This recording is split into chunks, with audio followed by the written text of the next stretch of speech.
Come on, welcome to the Top 4 boys. podcast. My name is Peter. I'm an Arsenal fan. I'm joined by Oscar, a Chelsea fan. Happy days, happy days.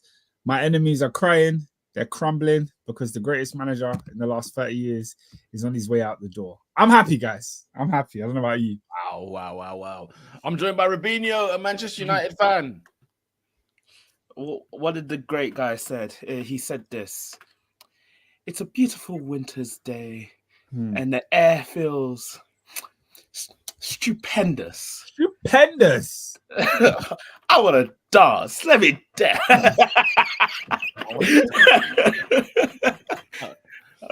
People are going to be dancing on the parade. And we're joined by generous Dave, an Arsenal fan. Yeah, I might not be invited to the parade, but do you know what parade I'm going to be going to? Robin, I might need a discount. Whatever discounts I see you going on flights everywhere, I need to go to Germany if this man doesn't win the league, blood. We've been.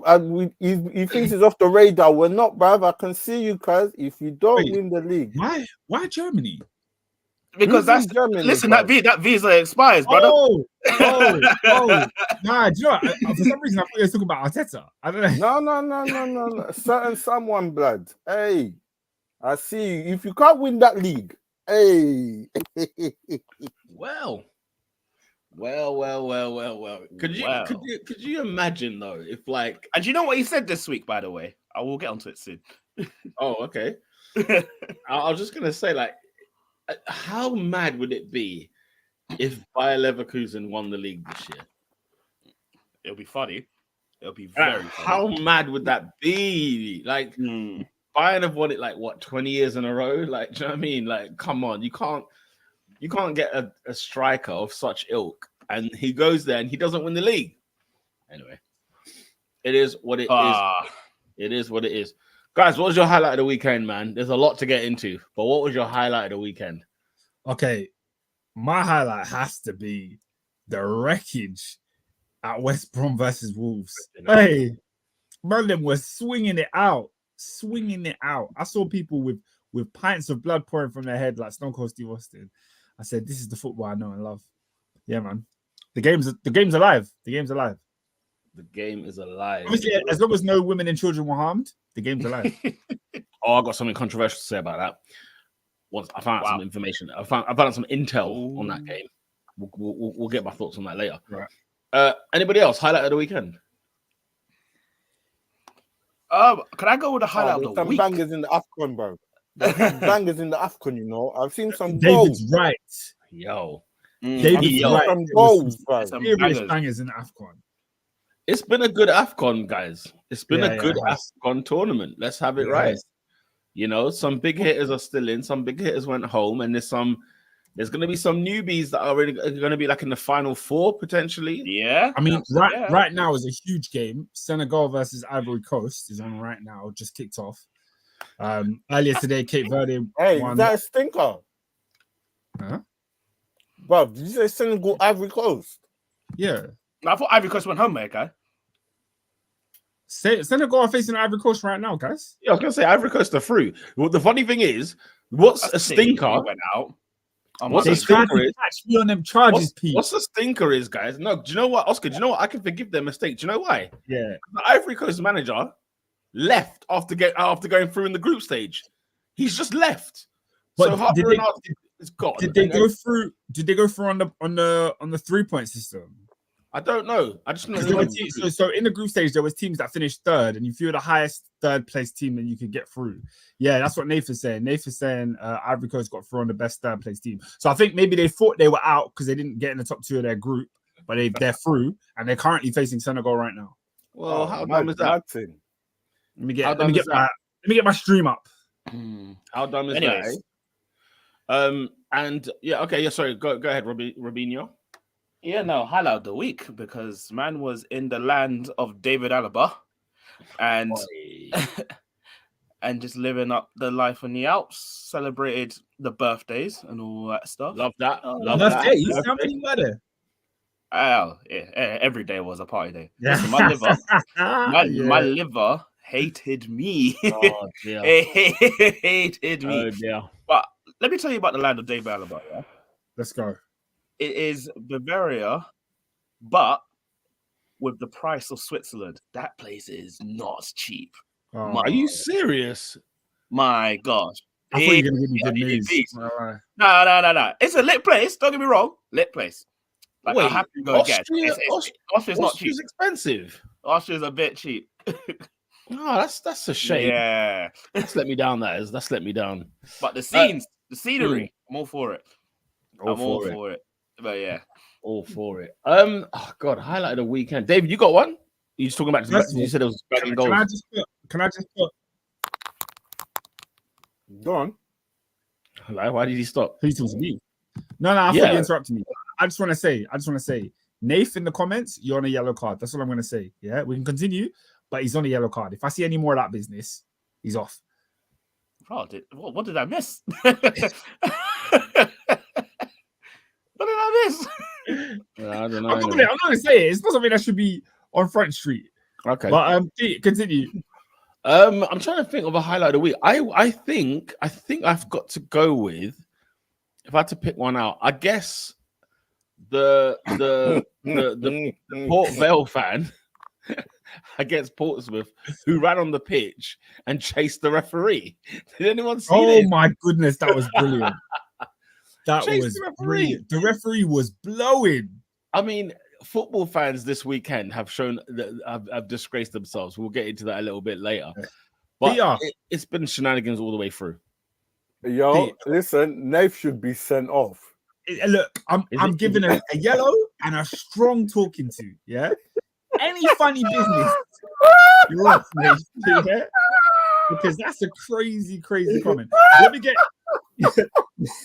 David's brought it back. Let me get right into the comments that are there. Shout out Adrian. Adrian's going to be here very soon to discuss, obviously, the elephant in the room. You know, Adrian's going to come here to talk about Liverpool and all things. They've said, hold tight the 3-point collectors. There weren't many this weekend. It was FA Cup weekend, so who was collecting 3 points? Bro, he was collecting 3 points, bro. Yeah, man. Tahar says, big up the top 4 family. Klopp is gone. Yes, that's going to be the bulk of our podcast today. Nath says, was watching back some old pods. You lot had some absolute stinkers. Well, you've got to tell us who the stinkers were. Or the howlers, sorry. Tell us. Tahar says, definitely Peter and Oscar. Apparently, Nath said, AD said Balotelli could be like Ronaldo. I couldn't believe it. I don't really get it. I wonder, hearing that, which Ronaldo are you even talking about? I don't even know.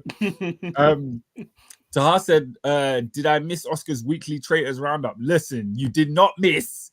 But I don't know if I can really get into it because you lot are not traitors watchers. But I want you to be traitors watchers. Well, I've been hearing about this show. Robin, it's the greatest show on television. So let me get this. Because what I'm seeing on Twitter and all that stuff, it's basically mafia, ain't it? It is. It's mafia, but televised. But it's real because they live it. It's like a reality show, so they live it 24/7.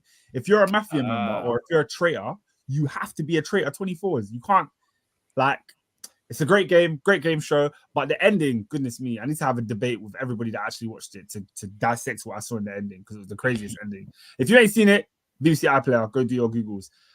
Tahar says, "Raw, so your highlight is innocent people being obliterated." Peter said anyone can get it. That's crazy. Look, football's football, innit?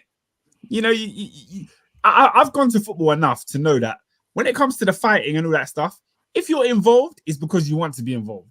Facts. It's very rare that innocent people just start getting battered. That's very rare. If you're there, it's because you want to be there. So, you know, that's my thought process. Nave says his highlight is Nigeria pamming Cameroon. Mirage says, good evening to the greatest football podcast to air on a Monday night when an open casket funeral has been announced for Liverpool's future success. R.I.P. Merseyside. Yeah, man. I hear it. Yeah. I mean, look, we've had a few. Oscar, let's start things off, right? With what the hell is wrong with football fans? Whilst we wait for AD to come on. Because this weekend has shown up a lot of things, a lot of crazy things. Well, we've mentioned from the beginning. Okay, we mentioned my highlight of the weekend was a frigging fan chasing a ref down, which was hilarious. But my God, what's the matter with us? I mean, Port Vale versus Portsmouth. It's not going to be frigging. That sounds like hey, listen. Hey, Pete, you seen the first goal? he's seeing the farcical decisions happening in the Premier League. Yeah, he's like, nah, don't bring that to League One or League Two, blood. Hey, now you get dealt with down here, blood. Don't bring that over here. Yeah, I mean, look, there's that, right? I don't know if you lot saw. So West Brom Wolves, right? Forget even. We'll get to the second part. Did you know what happened pre-match?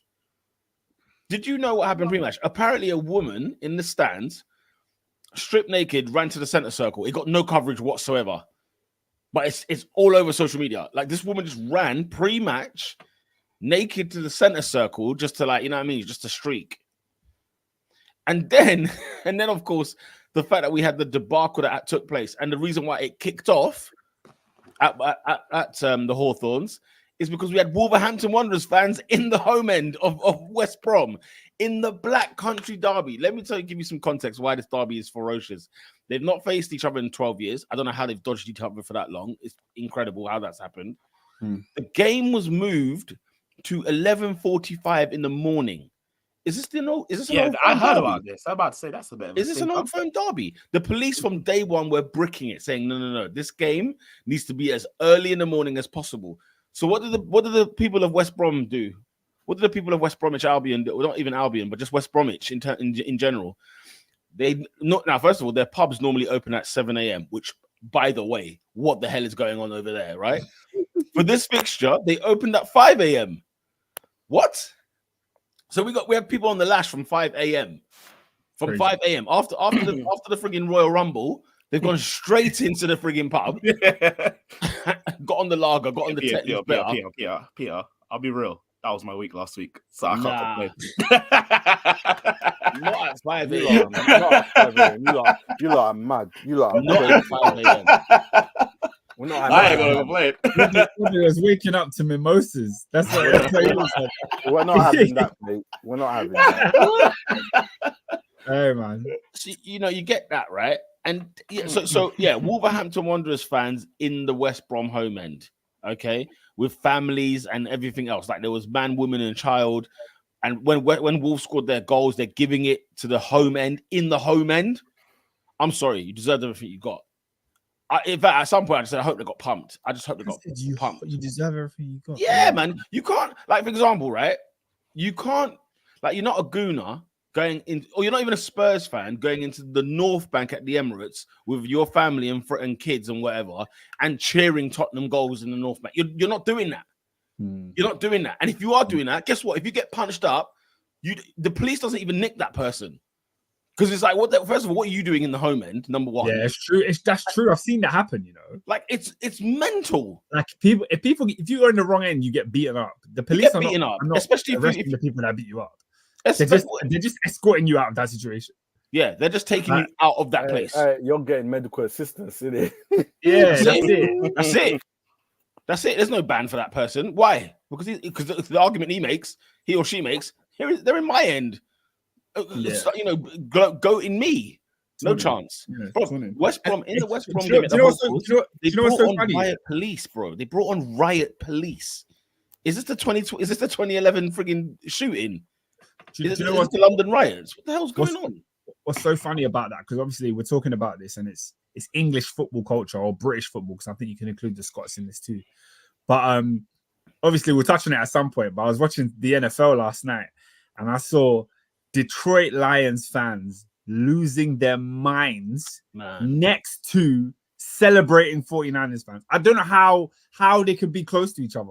How could someone celebrate in your face? And you just have to take it. You're just taking it? No chance. But that's been their culture from day dot. Yeah, but they're not. It's not beef like here. It's not beef. When they're shouting defense in every single sport, you're not gonna get that over here. It's not a beef thing. And I bet you this, Oscar. Those Detroit fans or the 49ers fans, whoever they were, I bet you they were both. Say again. They're mates, innit? The problem not even just that they're mates. They probably don't even live in the team they're supporting. They probably live in where the game was held. They don't have away ends. There's no away ends even in friggin' in the MLS. They don't even have an away end in the MLS. That's crap. Because think about it, yeah, sorry. no, it's crap. But Oscar, are you as a Atlanta United fan gonna travel from Atlanta to friggin' New York City to watch them play the New York what's it called? The New York what are they called? NYCFC? What are they called? New York City. There's NYCFC and New York Red Bulls. Yeah, the NYCFC. You're not, first of all, you're not making that trip of what is it, 3 hours on a plane to get over there and support them away and then go back. That doesn't matter. That doesn't matter. Because in every game, well, I can't speak for the MLS, but I watch a lot of the NFL, and in every game, there's always away fans in the ground. So just separate them. But what I'm saying is that it's you know, It's not many, bro. There's probably in Kansas City, the guy who supports the Detroit Lions is from Kansas. That's what probably happened. Like, they don't live in Detroit. Like, the man ain't traveling like that because it's not the same thing. It's not the same thing like it is for us just to go up the M6 and you're away, type of thing. These man, you're talking about hours of traveling for whatever kind of game and then go back. Look at basketball. Basketball is a game every day. You know what I'm saying? You can play though. Yeah, David makes a good point. Counteract rugby. You can sit wherever you want. And you don't fight. But and that's why all of them sports, they can't chat to football. That's why. The only problem with that is that rugby, for some strange reason, they behave. Yeah. And yet, when I think of rugby and I think of rugby fans, I think surely they're more hooligans than football, but they're actually not. There's some decorum, bro. There's decorum, surprisingly. And also, rugby is a higher class of people than football. So whilst rugby is very drink heavy, they're all having pints, but it's a middle class sport, isn't it? Which I find hard to believe. That's the thing. I think you're right. It is high class, but it's like all middle class, whatever. But I'm like, really? Are you? Do you know what I mean? I think so. They even respect the refs in rugby. Like they've saying rugby behave because the refs can punch up the players. I mean, I don't even think they can. But there's an air of respect, and there's an air. It's weird because in football, for example, like let's say you're playing football, and let's say you're on the wing, and the ball you're running with the ball goes across the line, so it goes out for a throw-in. Yeah. You just pretend that it didn't, and you carry on playing in the hopes that you get the call, innit? Yeah. Whereas in other sports, I feel like there's more sportsmanship. Like, there's just more, The man them in the comments are discussing WWE. I try to touch on it quickly before we get into the main agenda. Mirad says, side note, what's happening with R-Truth? He's the laughing stock of WWE. I mean, listen, R-Truth is gold. R-Truth is absolute gold. R-Truth's hilarious. Can I just say this? You see this era of WWE we're in?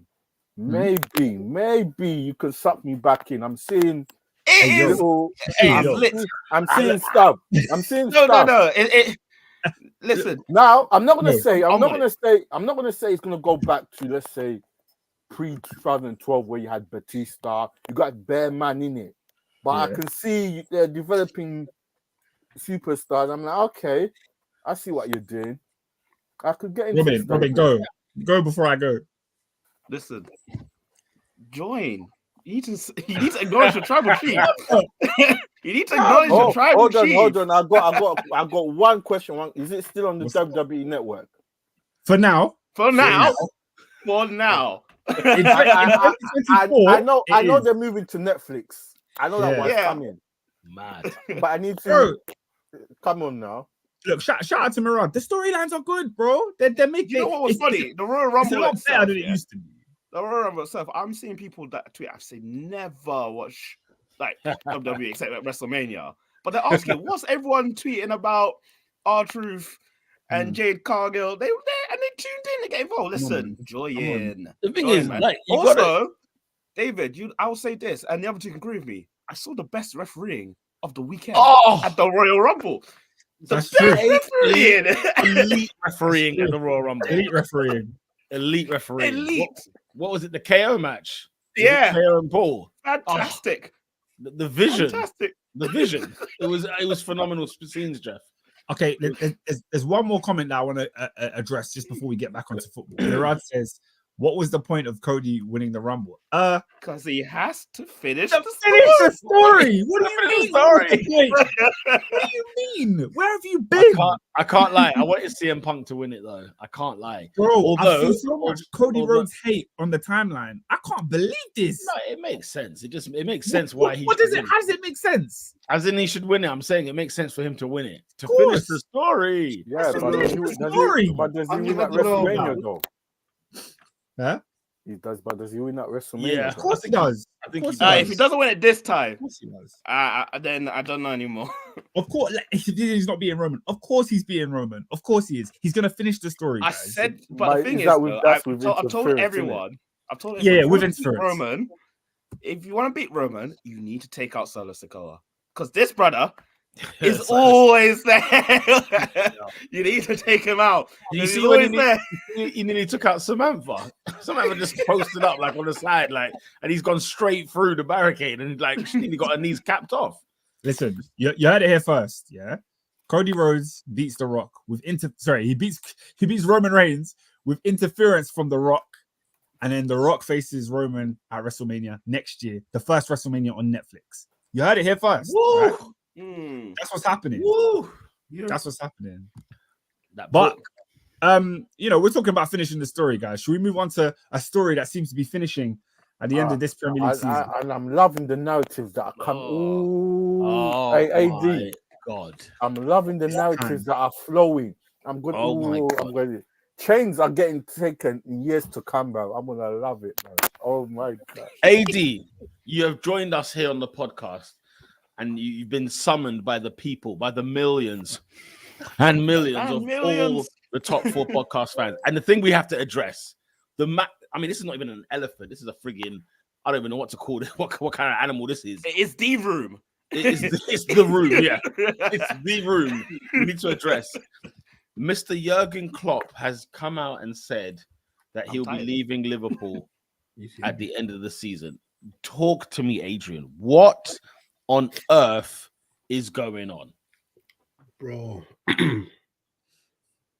I've never been in love before, man, because this heartbreak that I felt following the departure of Jurgen Klopp is like none other. It's like no other. I'm absolutely. You sound it, man. You sound it, bro. Absolutely crestfallen. I can't believe the news. It was just to give you some context. Man was in the office, bro. Sales hour. Man's on the phones, man. Man's trying to get deals over the line. Get me? I see people like Edu. I see a man message me on Teams. Commiserations. On Teams.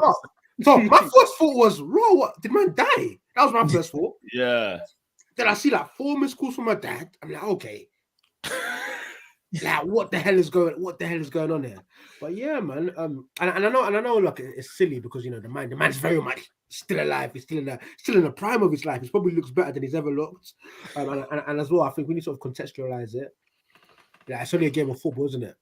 And there's some really, really abhorrent things going on in the world. But I just think, just my feelings and the feelings of, the millions of Liverpool fans around the world is just a testament to the man, to the guy as a manager, but also to Jurgen Klopp, the man, and the way I feel like Jurgen Klopp as a man has typified not only our football club, but our city as a whole. And it's almost like, if you're going to build a manager from the ground up that gets the Liverpool fans, gets the heart, gets the desire, knows what it means. From the schools of your Shanklys and your Paisleys, Jurgen Klopp is the guy, and it's crazy because obviously I've knew Liverpool for many, many years before him, but seeing Liverpool in a post Jurgen Klopp world, it is scary because and I think I suppose we can sort of peer into it. I suppose I'm sort of peering into it a bit soon now, but when you think of like for like, who on this earth can replace him? Facts of the matter is, unless your name's Pep Guardiola, it's a downgrade, immediate downgrade. So yeah, man, I think now I'm just in the state of shock. I don't even care what's going on. And yeah, the guy's changed my life, and I think like we can the football. Oh, I saw no league titles for what 20, 25 for 30 years before he come. You know what I mean? No, I'm laughing, but I understand the severity of it. Like I get it, but it's just funny. No league titles. Do you know what that means? In your own country, you've never been champion once. Do you know what that means? And then you look at you'll get sort of football fans that will just critique it and say, yeah, but if you strip it all down and you say, what is it done at Liverpool? It was only one league, it was only one Champions League in like 8-9 years, and I'm like, you're just so far off the mark. There's the single-handed transformation that man has done, and he's made me love football again. He's made me love football again, because there was a time I didn't even realize I was sleepwalking. I didn't even realize how disenfranchised I was. Yeah, I feel you. It was like Jeremy Corbyn in 2018. made me believe again. Made me want to go to the ballot. I placed my vote in the box. No, it's true. It's true. I was disenfranchised. And the thing is, I didn't even realize, because obviously you feel like, oh yeah, I love my club. But bro, I'm like, raw. I'm watching Liverpool. Liverpool are one of the top 2, top 3, maybe even the best at times. The best side in Europe, hands down, period. Nobody could come to our perch and chat to us. Nobody. Barcelona slapped them out. You name them. They came to the Anfield. Bro, we coined the phrase Anfield Slaughterhouse because of this man. Yeah. And it's finished. And you know what? There's a part of me that wishes I could look him in his eye and tell him, like, raw, like, please stay. But I feel like this is a decision that's been a long time coming, and he knows that for whatever reason, like, this is the end, unfortunately. And I think it's sad. I think we are sort of entering an interesting phase where what happens next. But I think, I just want to, for 10 seconds at least, thank you, Jurgen Klopp, because the man, you've changed my life. You've changed the life of millions and millions and millions of players, and I suppose we could get into it later. I suppose I'll give you guys sort of time to chime in, but what a phenomenon. There's none like him. And when you obviously I do get, Liverpool were hundreds of years before Jurgen Klopp, and Liverpool will be hundreds of years after Jurgen Klopp. But that he is a huge part of the history and of the fabrics of our football club. And when the club does move on 200 years from Jurgen Klopp, we'll be speaking about him the same way we speak about Paisley and Shankly. So yeah, man, big him up, man. What a guy. I mean, how like, did you see this coming at all? Bro, if anything, I was talking about Jurgen Klopp 2.0. I was like, all right, cool. Like, we've gotten rid of the likes of your Hendersons and your Milners and your what have yous, and then you've seen the integration of your likes of your Darwin Nunez's and your Soboslais and your I don't know, your Trent Alexander-Arnold, and I'm like, raw, like, this is Liverpool 2.0. This is what this side's going to look like for the next 5-7 years. And you know what? I thought Jurgen Klopp was going to be a big part of it. Don't get me wrong. There was a big sort of part of my mind that, because he does seem like the kind of guy that he loves football, but it's not everything for him. Like, I feel like Jurgen Klopp is the kind of manager where, like, you can say to this guy, you'll never manage a game in football ever again, and he'll be like, oh, okay, fine. Give him a crate of beers. He'll be in the beach somewhere in the Bahamas with his legs crossed. So don't get me wrong. There was a part at the back of the deep recesses of my mind. I did think, raw, like, yeah, he could sort of leave, like, maybe like 2026 or, I did see him leaving abruptly, even, but not this year, man. Not 2024. No chance. Yes, but he said it, and it's come out of the blue. No. I mean, so did you watch the video that he put out? It's long. The whole interview. No, we ain't watched that. Yeah, it's long. I heard what I had to hear. That was for the cop. That was for the cop. That wasn't for me. I chopped him dissected it. I must admit, I gave it. Like you're watching a Stone Cold Broken Skull Sessions podcast. I broke it down. A couple of things that were mentioned in this interview, right? Now, AD, I want to get your thoughts on this. He mentioned that last season is kind of the first time when he sort of, he felt like it was a difficult year last year. Like, it took a lot of energy out of him. It wasn't the greatest season. And it was only until they started talking about transfer targets the following season and like, you know, pre-season tour, where they're gonna go. And he said, you know what, for the first time I said to myself, like, nah, I can't do that again. And then in November he tells the club that the end of the season is when I'm gonna hang it up.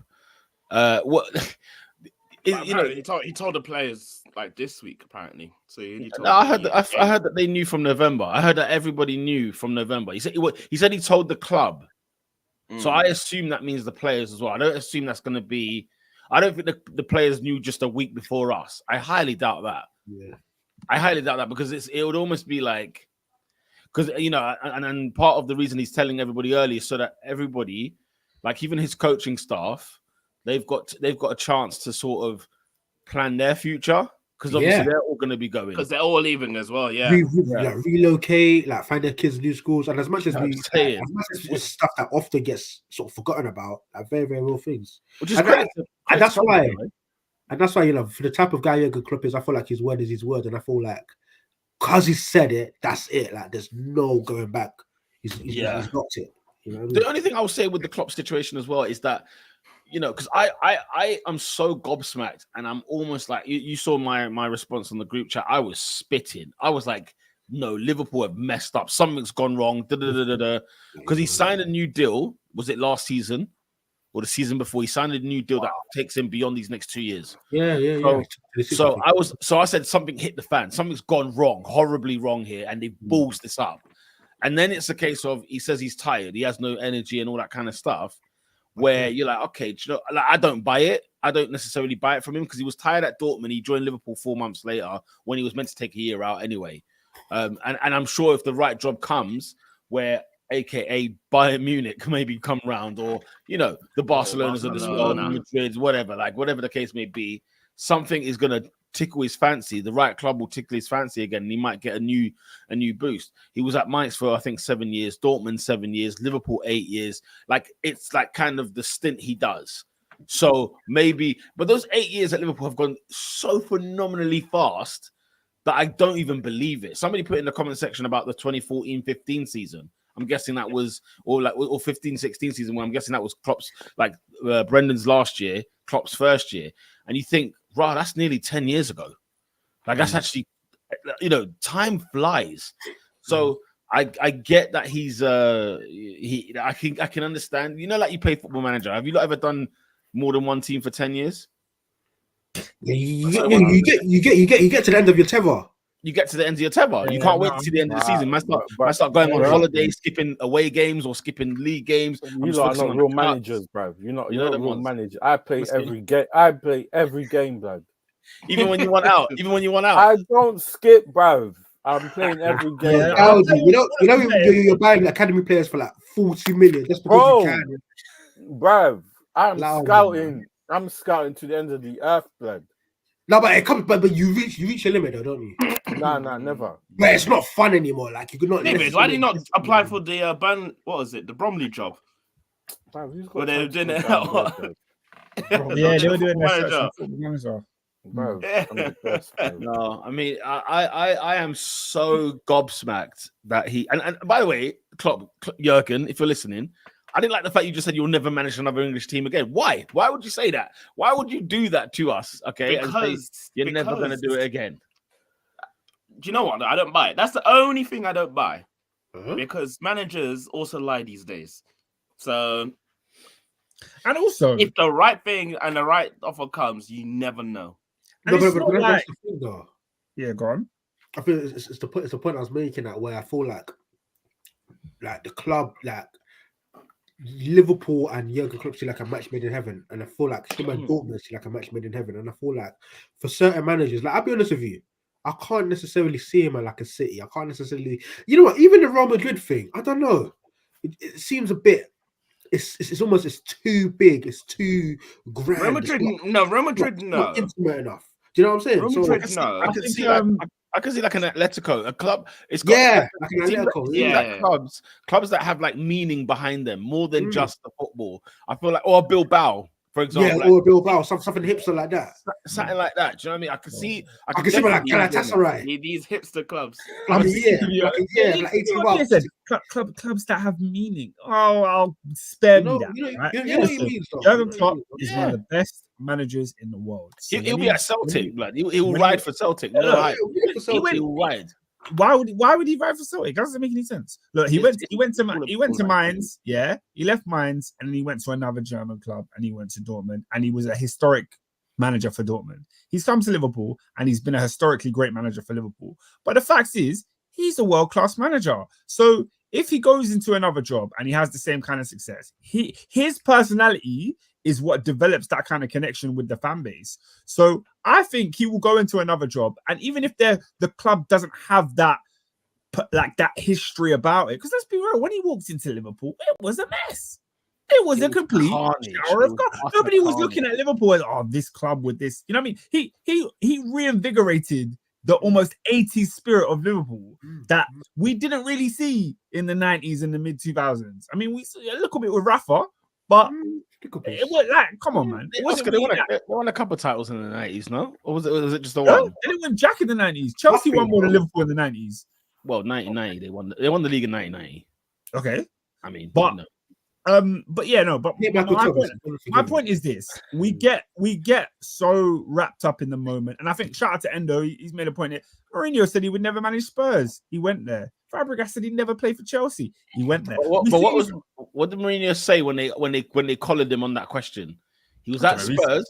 He was at Spurs, and they collared. That was the first question somebody asked him. You said you'd never manage Spurs. What happened? And he goes, "Yeah, they sacked me."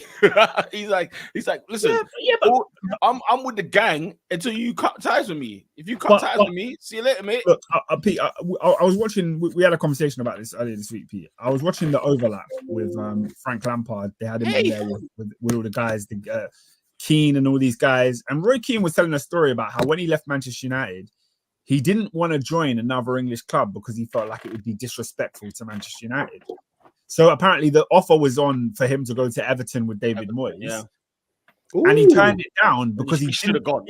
He thought staying in England would be disrespectful to Manchester United. So he ended up going to Celtic. And I think that's just so stupid. That's 6 months, isn't it? What's worse with him, Oscar, is that he was at Forest before United. So why does it matter now? Yeah. You know what I mean? Look, and Everton, who were like top five at the time. It's because it's United. The club. Jurgen should never manage Man United. He should never manage Everton, and he should never manage Manchester City. Other than those three clubs, I don't think it tarnishes his Liverpool legacy at all if he goes elsewhere. Like, I don't think his Liverpool legacy will be tarnished if he went to United. But isn't that the whole point? Oh, it will be. That would be United. How could you? That's treacherous. That's the worst team he could go to. He could go to Liverpool and he could go to Everton and Liverpool fans would forgive him. I'd rather he slaps me in my face than Man United. I'd be so real. That's way more. That's way more. If he joined United and didn't win anything at United, his reputation at Liverpool wouldn't be tarnished. Wait, what? Yes, it would. It wouldn't be. Yes, it would. There's a stain if he wins at United. Okay, there's a stain for being at United. Adrian, at the dugout in Carrington. No. Adrian, what's your thoughts on Michael Owen? Wait, what? Scumbag. He's scumbag. There's a scumbag. He's a scumbag that unfortunately didn't reach his full potential. I think as a teenager, it's one of the best things we've ever seen.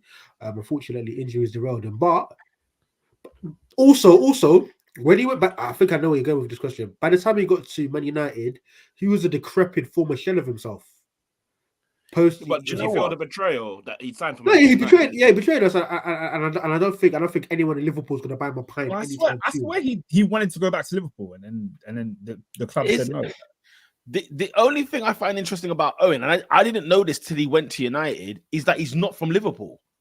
So it almost didn't even matter. He was actually from Chester. Yeah. So it kind of was like, all right, you know what I mean? It's like it's Liverpool, Jace. Newsflash. It's Manchester, Jace. To be fair, Chester is Manchester and Liverpool. Yeah, like, mix it up. But he's not one of them, innit? He's not one of them. But let's be real. Neither is Klopp. No, it's different, man. It's different. Look, you're in it right now. You're in the thick of it. Right now. But I've got as far to say this. Post Fergie, I've not seen anything like this. What does that mean? Go on. The way in which a single man can encapsulate what a football club means, what a football club represents. Rafa Benitez has won Champions League for Liverpool, and he's a very, very highly esteemed manager. But it pales in you can't. I'm sure it's night and day. Nah, Like, do you know what? They'll put is done for this club. they'll put Klopp above Benitez just because of It's the statue worthy. It's statue worthy, bro. Yeah, I don't think anybody's denying how great Klopp has been for the club. I just think the statement of "I'll never join another English club" is just so in the moment. Like, facts. He'll be back in 10 years, bro. He'll be back.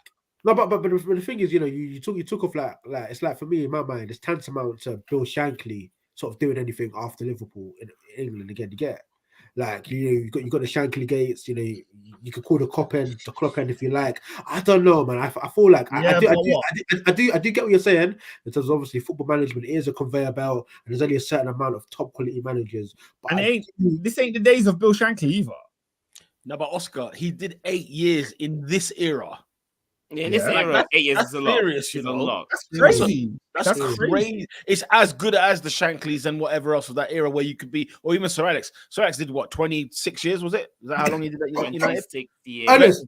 I said, Peter, prime example. Does Fergie after? I know he retired, so it's a different scenario. But does Fergie after Man United go and take up the Tottenham job? I just can't compute it, and I think it's a similar kettle of fish here. No. I think. Listen, they don't do it when they have him in fact. When they leave, they leave. Yeah, you know what I mean? Can I tell you why I'm not trying to hear that? Like, I'm seeing people like Murad is talking about Wenger. You're bringing up Fergie. Those guys left at the end of their careers. They were ready for retirement when they left their clubs. Jurgen Klopp can relatively still manage for another 20 years, bro. Like, Jurgen is here. So that's why I'm saying it's a bit premature, because I think he's probably going to go, maybe take the Germany job. After what? Maybe 6 years at Germany, he'll go back into another club. And then there might be an opportunity where... You think that will happen? It'll be like 60 by then. I don't think he's going for national football now. Where's he going? The guy said he doesn't have energy. Where's he going? He said he's going to take 1 year out at the end of the season. Oh, he's 56. Robin, he said he was taking a year out and he joined Liverpool 4 months later. He's going to Bayern Munich. When Tuchel gets that sack, he's going to Bayern Munich. Can we talk about Tuchel very quickly? Please? Just before we get onto it, yeah. Does that not defy everything that you lot have just said about who Klopp is and the kind of clubs? It does, because then he's betrayed Dortmund. Low-key. How? Yeah. How? He's low-key betrayed Dortmund. The same way as Tuchel would go to Bayern. Same way as Tuchel. Listen, bruv. Listen. He would go to Bayern if they offered him the job. I see Oscar's confusion. I do. No, it's not confusion. It's simply this. It's simply this, right? He's. How can I put it? Nobody makes him, bro. I'll turn it, and he managed Mainz as well. What are we saying? Like, we're not talking He's about a guy. He got relegated as well. He got Mainz relegated. But you need to understand, Peter, that Bayern is an enemy of the state. So if you go, you know what Jurgen deserves. Jurgen deserves to be at a club where that club is the Goliath, not always David. Dortmund, he's David. Liverpool, he's David. He's fighting against freaking monsters every year in his life. No wonder why he's tired. He's done the work of 11 men. This is where you and I disagree, because I've been very vocal about the fact that on this podcast, since Jurgen Klopp has arrived and announced himself in English football, he became the Goliath. Okay, you went to Anfield and it was the slaughterhouse. This guy went to 3 Champions League finals. 3. This guy was in a title race every single year at Liverpool. You guys think that he has to join the big club? No, he makes the big club. Okay. That's who he is. Okay, I would agree with you. Had Liverpool had more titles under him in this era, I would agree. And it's not. This is, by the way. It's not a diss. By the way, this is far from a diss. I've said this before to Adrian before. Like, I don't know how Liverpool fans have stomached these last 5 years, because it's sick. You can't go in the league title race and have 90 plus points. You can't go to 3 Champions League finals and you happen to face Real Madrid 2 of those times, right? Okay, you got to beat them. Whatever, right? 33% win rate to be the man. You know what I'm saying? You know what I'm saying? At the end of the day, the truth of the matter is this, blood. Like he's had to sit there. Man said he made Liverpool Goliath. No, he didn't. If anything, every time Liverpool triumphed, we looked at them triumphing over Man City. They triumphed. Okay, Spurs, obviously they beat Spurs in the final, whatever, but they beat Barcelona after coming 3-0 down. I don't care what anybody says to me. There was a 2-year period in which Liverpool were the best football club in the world. In the world. Better than City. Better than City, bro. What were those 2 years? The year they won the league, like part of the year prior, where they just lost it by 1 point. The year they won the league, and then going into the following year, because you got to remember the year that they Van Dijk got injured, Henderson got injured. Liverpool were top of the league in January. Like they were slapping teams, bro. This team was going Champions League final, bro. I'm sorry. Look at Endo's thing. What was the elephant? What's the elephant in the room, though? Unbeaten home run, 3 UCL finals, bro. 99, 97, 92 points, bro. Klopp was Goliath, bro. 106 out of 108 points. But look at 5 games. But look at it, yeah. You can give me these numbers all you like. What What we're forgetting is what you have to remember is that the Goliath was Man City because they had more points than that, bar except one of those years. I understand the argument. Listen, they were all Liverpool were brilliant, right? They were brilliant, but they were up against the monster. But Pete, at the end of the day, City won 5 titles in the last 6 years. At the end of the day, I don't care. I don't know, but I don't care what points you're giving me here because City had more. So let me finish. Liverpool aren't Goliath when City was the one slapping them at the end of the year. That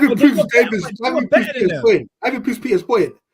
How? We're injecting ourselves with steroids, benching more than we ever bench. At the end of the day, it's still pale in comparison. What I'm saying is, for 2 years, Liverpool were Goliath, and Man City weren't better than Liverpool for that period of time. Ironically, City won the league though. Ironically, in Liverpool's year when they got like 97 points, whatever it was, City had 98. What are we doing here? But in the year after, Liverpool. What are we doing here? What are we doing here? Listen, I get it. Listen, Liverpool to score 90 plus points and not win a league means football is bent. It's a disgusting sport. I agree. Yeah. But the fact of the matter was, when Liverpool got the 97, somebody got 98.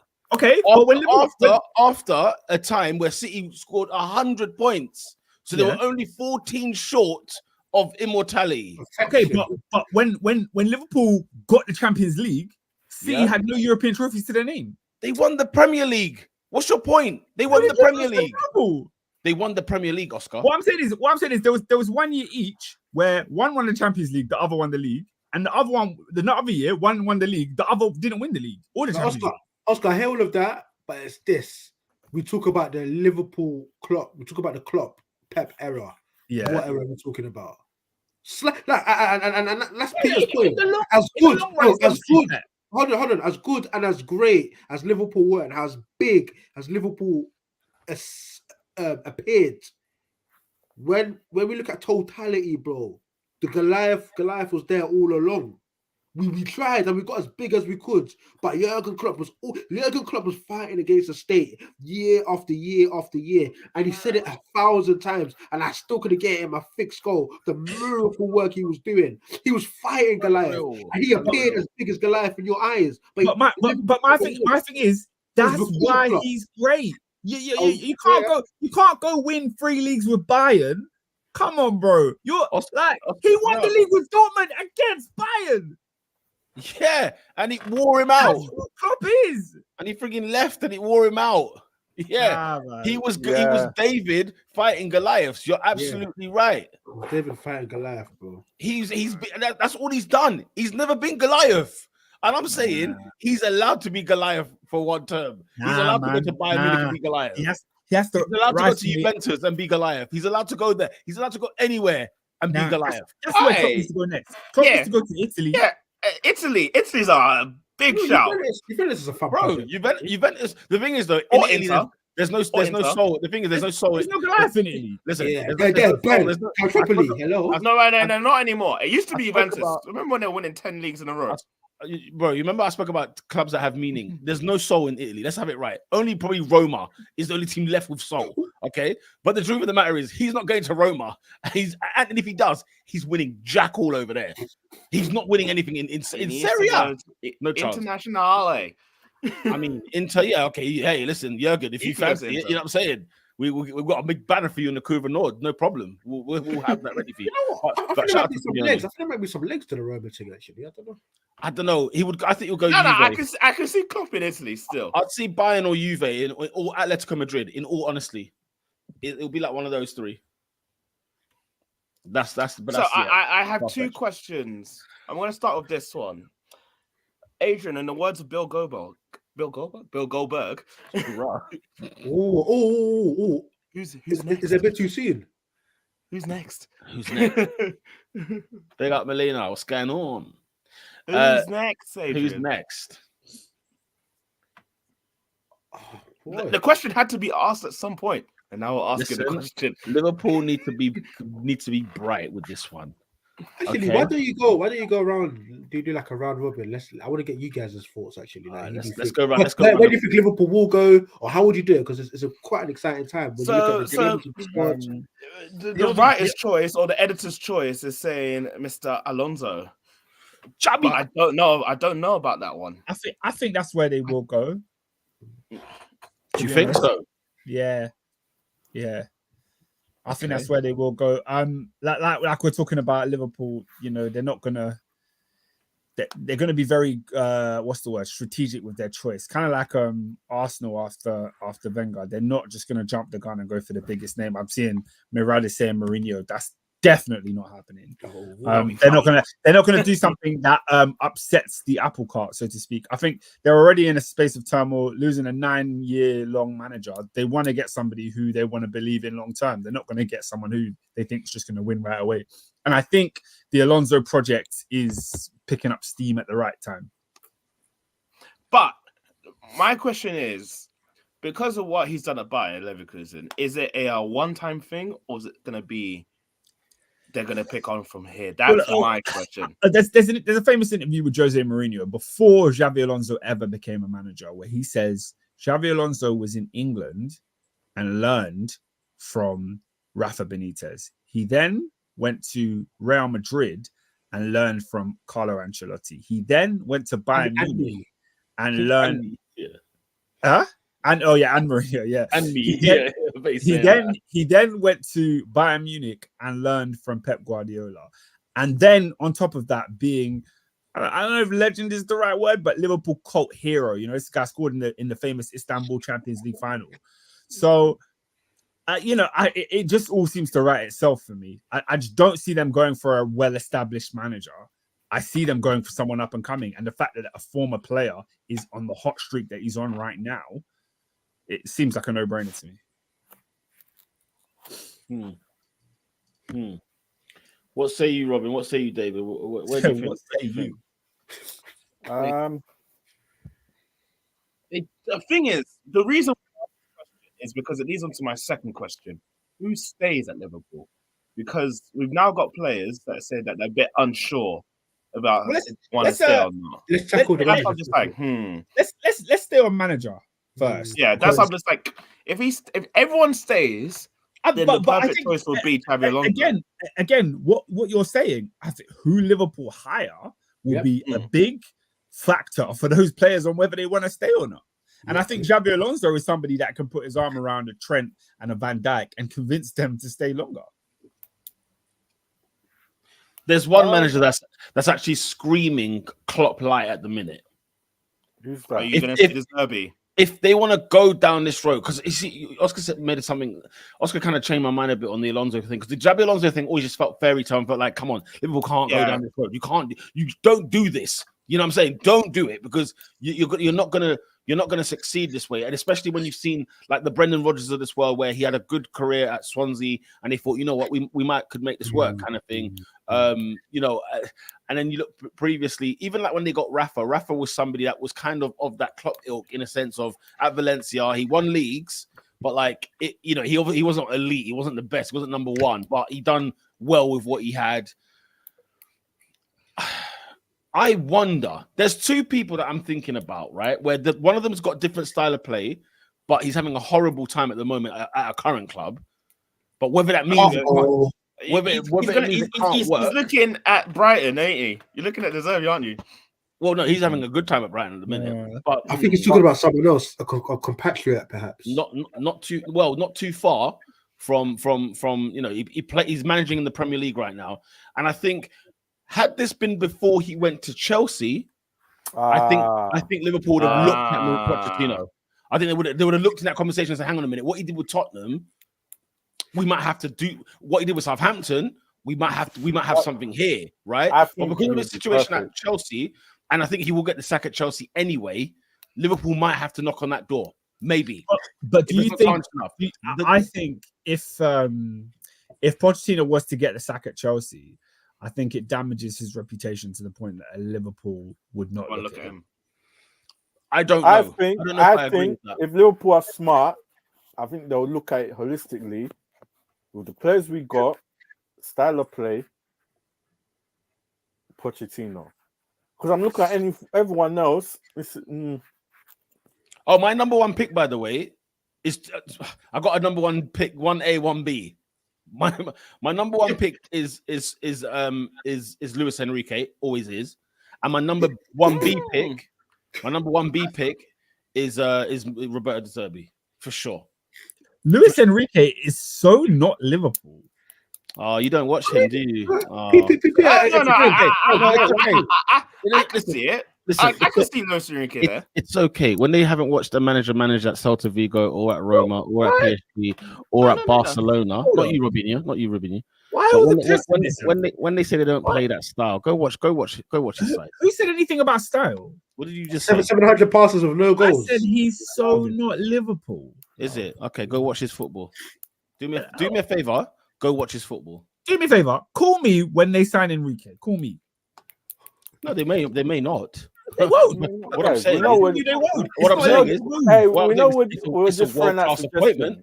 We're just throwing out suggestions, mate. No, but what I was. Why are you getting upset? Why are you getting your feelings, bruv? Yeah, you, bruv. First of all, I said he's so not Liverpool. He's like, go watch his football. I wasn't in my feelings. I'm just simply saying. But it was a ridiculous comment if you haven't seen the guy manage. It's not what I was saying in the beginning. Is he not Liverpool? Let me explain. Like what I was saying in the beginning when I first mentioned Xabi Alonso is because I just do not think Liverpool are going to go for the established manager.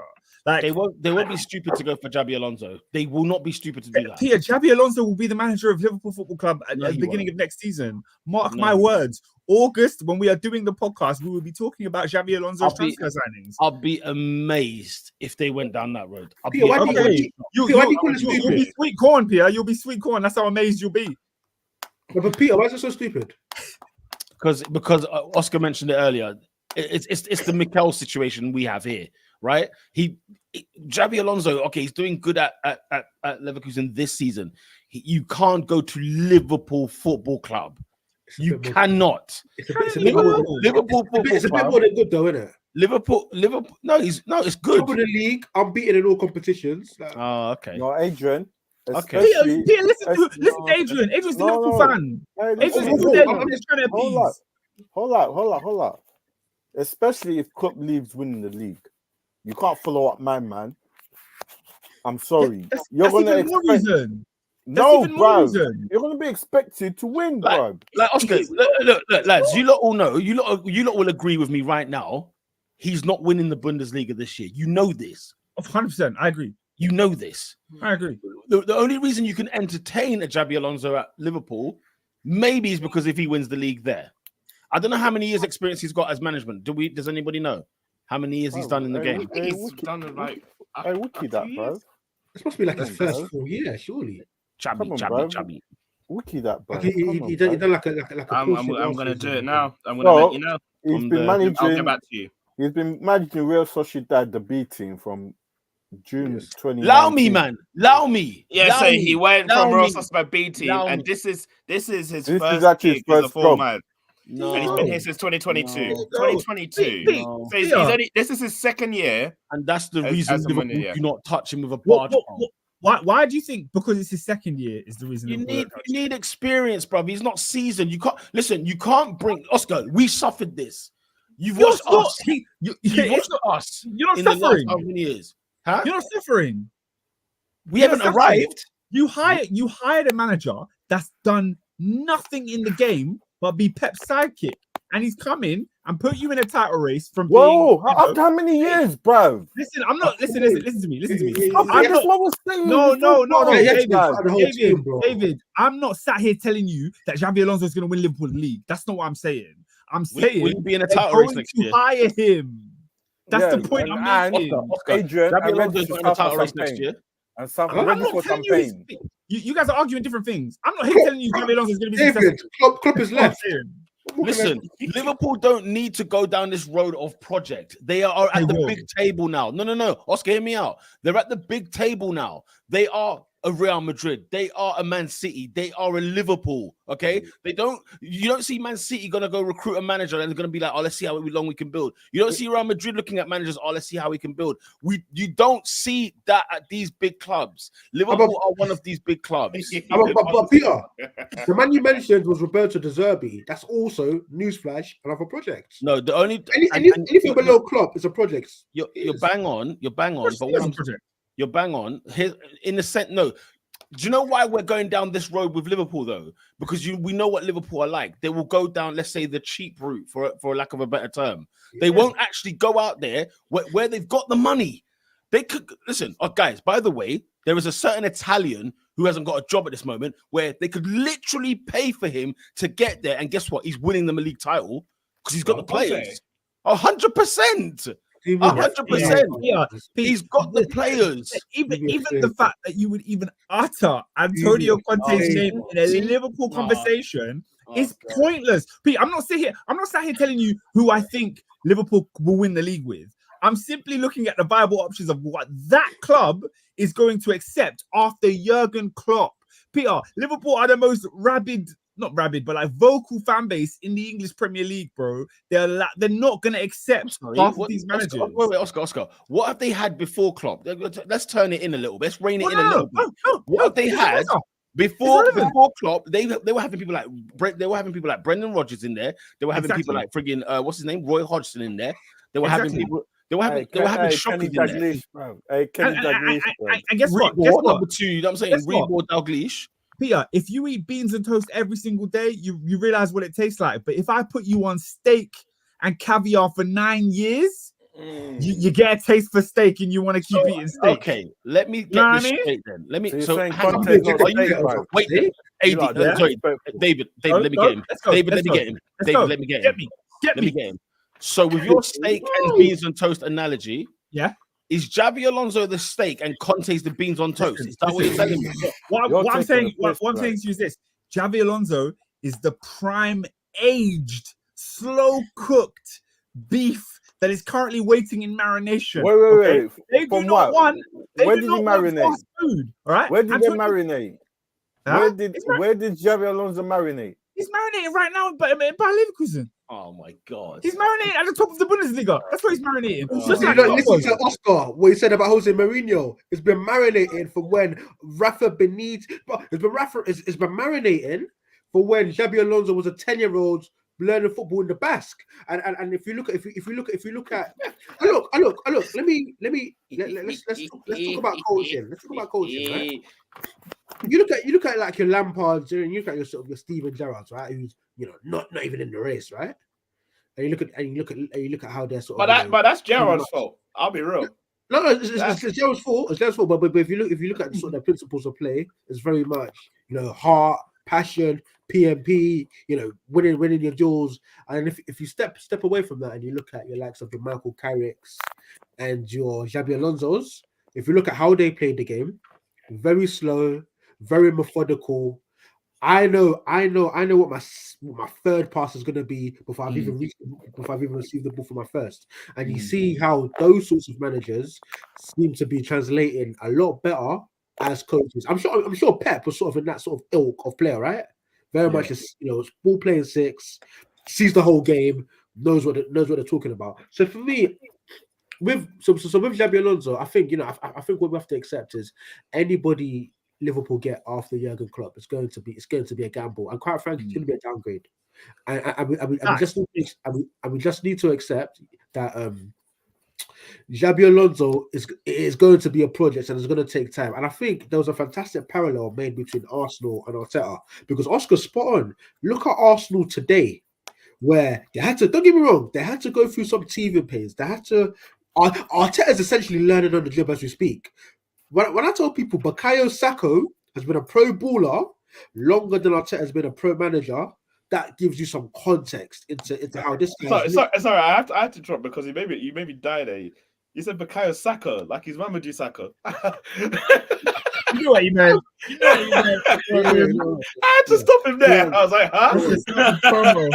Yeah, so literally, you sit there, right, and you're like, what Mikel Arteta walks into hell. I think what you need to do is you need to get FIFA 2019 or 2020, wherever Arteta took over the Arsenal side, bro. It was like flicking Homes Under the Hammer, where it was a semi-detached forest. It was a semi-detached forest with no electricity, no gas, no water, and it was sold to Arteta at auction.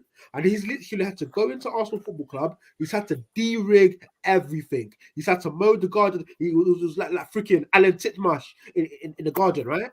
Mowing the lawns, and then. And he's got rid of, your Mustafis, your David Luiz's, your Ozils, whoever it may be, right? And he's had to de-rig, he's had to declutter. You see the skip outside the Emirates Stadium, and he's just throwing in. And then we sort of fast forward 2-3 years into the project, where he started to bring his pieces, he started to bring in, his older guys, he started to bring, his Martinellis are coming through, the Sakas are coming through. Now he's got his Jesus. And then you start to see, okay, raw. He's actually started to refurb the place. He's actually started to fit the place out. Now we've got electricity. Now you've got running water. Now you've actually got some interior design going on. And I think with Xabi Alonso wants to get that Liverpool job. Newsflash: Liverpool are a bust down flat. We're fully furbished, beautiful design, and I feel like it's a thing where those pieces are there. All Xabi Alonso needs to do is go to IKEA. Go to IKEA and put your touch on it. What do you want the side to look like? Because you've got the spine. How do you then want to decide to grow this team? So don't get me wrong, it is insanity. When we look at sort of Alonso's tenure in the game, sure, it is insanity, but I do have to sort of take parallels to Arteta when it was equally as insane, where a guy who's never even coached a professional game in his life is entrusted with managing one of the biggest clubs, if not England, in Europe, irrespective of how many years they've been outside of the Champions League. So I think the Xabi Alonso thing is an interesting one, because I do genuinely think that this is a guy where you see these ideas, you see these principles on the pitch, and it's not going to happen overnight. Yeah, we may have a crap season next season. We may. You will. No, I think you will. I think I'll keep a buck. I mean, you're saying that without a transfer window even being had. In fact, without the appointment. You see what I'm saying? So, do you know why? Because it goes back to the part that Klopp has done the David job to a perfect T for you guys. What? No, but guess what? David is an imitation of Goliath, and that squad that he's left behind is fantastic. Any manager worth his salt, right, can get something out of that team, and they can add their own pieces to it. And this is why, if Jurgen Klopp left Liverpool last season 100%, it's decrepit, it's broken down, everything's finished. Dare I say, Jurgen Klopp would have even been a bit of a coward to have left Liverpool in the state we were last season. Dare I say, he's literally overseen the revamp. This is Liverpool 2.0. So young Xabi Alonso, if you want it, take it, mold it into your own image. Let's go again. So don't get me wrong, it's not going to happen overnight, but the hallmarks and the foundation is there for Liverpool to go and quick on. I think it is. Do you know what? But the fact that you are at a prime state where it's like any man worth his salt can get something out of this team. This is why you gamble in the direction of the winner of the serial winner, not of these guys that are below. I agree. That's exactly why I would say like the Enriques of the world, the Contes of the world. I would even argue the Mourinho, for goodness sake. These are the people. These are the caliber that you need at your football club. Pete, whilst I don't disagree with what you're saying. Do you think that's what Liverpool will do though? No, I think I agree with you. You made the point earlier when you spoke about what the Jabi. That's why I said to you, you changed my mind a bit. Where when you started to go into the thing about Jabi Alonso, that you actually think, you know what, Liverpool are going to go down this road. Unfortunately, they're going to go down a road. I mean, I'll be astonished if it's Alonso, but I think they will go down that philosophy, that road of that kind of caliber, potential project, long term, slow build. Yeah, I mean, but Liverpool are ready to go, but Liverpool are ready to conquer. That's the thing. But you guys started talking about it before I even did, when you were saying, Jurgen Klopp is going to go to a certain type of club, like an Atletico, like he wouldn't go to the top, he wouldn't go to the quote unquote Goliaths. And I think his mentality and the way that he's adapted to Liverpool is going to rub off on them. I don't think they're going to want to go for the Goliaths of definitely not a Conte or a Mourinho, but you know, maybe a more gentle type of winner, you know, but like not them. Well, look, United tried to be in the same philosophical mindset with Sir Alex. They went with Moyes, and when it didn't go well quick, they pulled the trigger and then started going in a different direction. And Liverpool won't. I could see Liverpool doing that. That's the problem. That will be a problem, though. You know what I'm saying? Whilst they're ready to go, Liverpool are ready to go. You know them ones. Like, this would be a wasted opportunity. Is my point. Are you anti Alonso? You don't think he can do it? I just don't see why you would go there. Like, don't. I wouldn't give it to him. They're definitely. Yeah. When I saw the career that he's just in on Wikipedia, I was like, oh, okay. He's still career mode. It's a bit early still. It's crazy. Like, it is early. It is early. I mean, it could be early, or it's right on time. Yeah. That's why. That's why I put it to Arteta. By the way, Arteta had no career. You know what I mean? By the way, there is another elephant in the room that no one's discussing here. Whoever the manager is, and the elephant is called Pep Guardiola and Manchester City. Okay. So it's not even a case of, you know, say Klopp and Pep leave at the same time, right? Now it's a level playing field. Do you know what? Anyone can eat. Anyone can eat this year. The thing is, if Liverpool leave, if Klopp leaving, we can see the downfall, the downgrade. When Pep leaves City, I don't see anyone replacing that guy anytime soon. No, nobody will. No. But you know what they won't do? They won't look for a project. They'll look for the best manager in the world at that time. They'll look for it. They'll go for it. Peter, who is that guy though? I mean, in terms of who are the serial winners in football today? You have no. Forget serial winners. Who's the best available manager for Liverpool to purchase this year? Because you can tell me about Jose's exploits from like 10-15 years ago. Equally, you can tell me about Conte's from what, Maria 5-10 years ago. That's the funniest thing. Peter, give me the list of 3 bona fide winners who today can go to Liverpool and can win the league in 2025. Like, that's the question. And they can leave the club right now. And they can leave the club right now. Like, hypothetically. As you're just saying, the best managers on the planet. Give me a Don Carlo can go to Liverpool. I was going to say the first name that's going to come out of my mouth was Carlo Ancelotti. Straight away. Carlo Ancelotti. Straight away. Oh yeah, he's at Madrid still. I mean, the fact that Jurgen Klopp's still under contract, but whatever, he just decides when he wants to leave. That's hilarious. You know, when you get past those kind of guys who are currently winning, you got to look at. I mean, even Xavi would make more sense than Alonso, because at least Xavi won the league with Barcelona with that Madrid team against that Madrid team with that Barcelona team. Do you know the ones? A Barcelona team that's been an absolute mess. But hey ho, I'm still going to be going that way. But you know, he's clearly worth something, Xavi, because Barcelona's team has been crazy for the last 3 years. And last year's Barca was weird. Like Ancelotti was losing his job last year. Do you know the ones? He was actually going to lose his job last year because it was like, how can you let this team win the league? I don't know. Anyway, it's going to be speculation for ages. I think we will find out who the new manager will be soon. I think we'll find out very soon. And I feel like there will be an exodus at Liverpool. I am not going to lie to you. I don't think know. They won't be, man. For some odd reason in my head, I feel like this is the last season of Salah, for example. In my head, I don't know why. Bro. If he wants to go, his time has come, bro. Where's he going? If he wants Saudi? to leave, if he wants to leave, bro. What? Yeah, Liverpool will move on. Speak for yourself. Man. Liverpool will move No, on. I love if Salah. Salah wants to go, amazing. if Salah wants to go, you go, bro. Huh?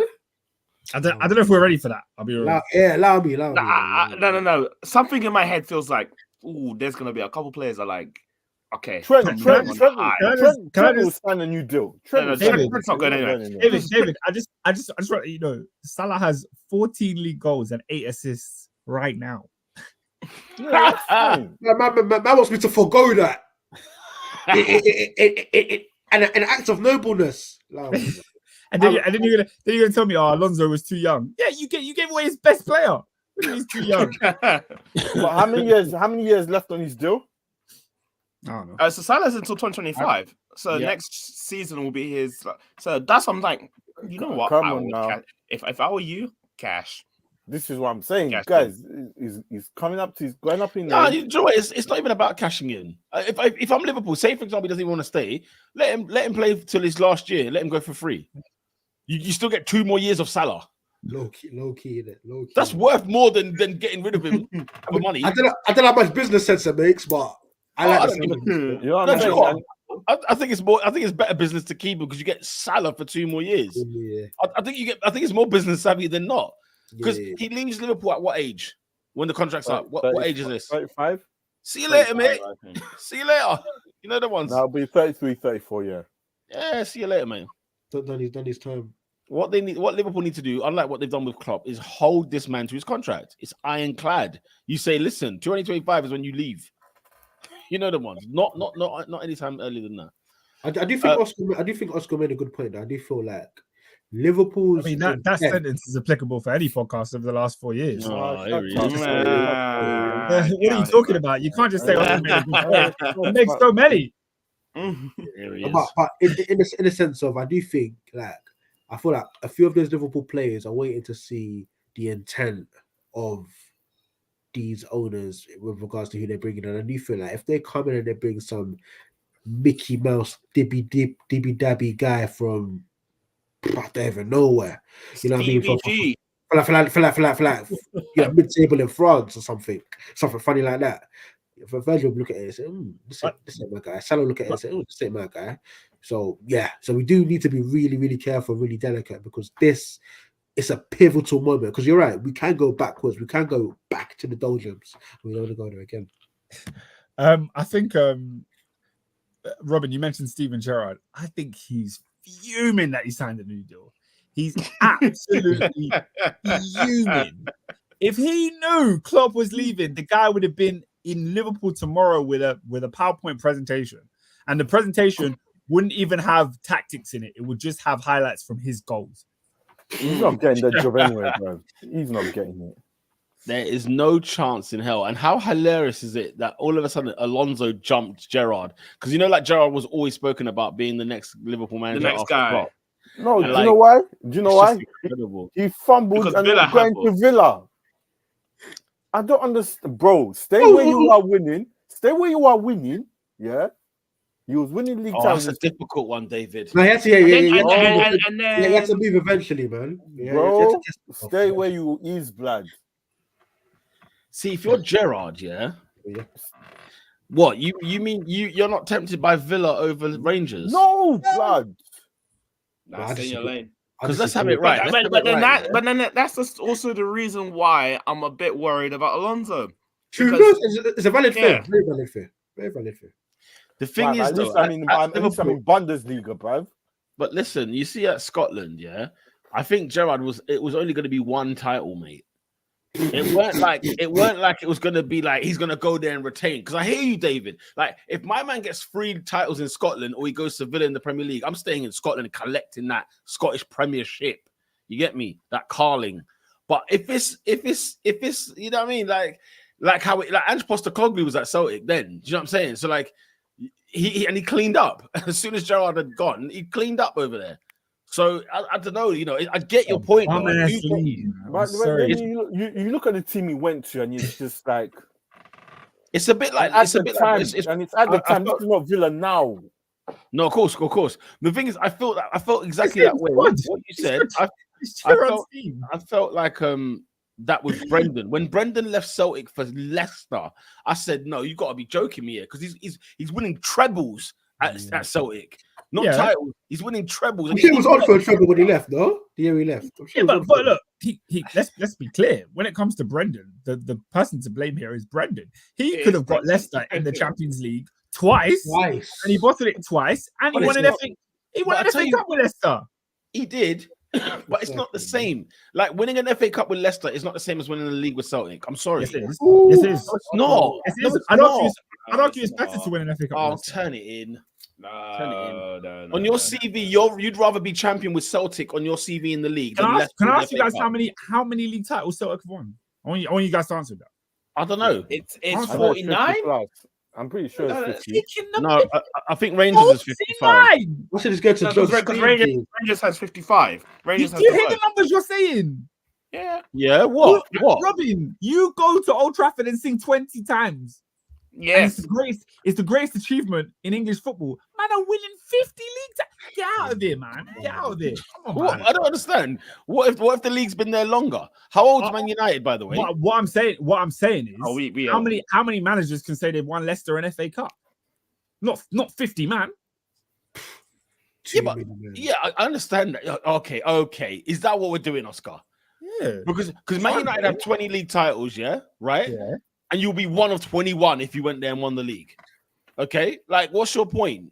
So what if you've won so many? My point is it would mean more to win it for a club. No, your CV has FA Cup with Leicester or Celtic Premier League. But his CV already had Celtic Premier League. You're like, obviously if it's one of one, I understand.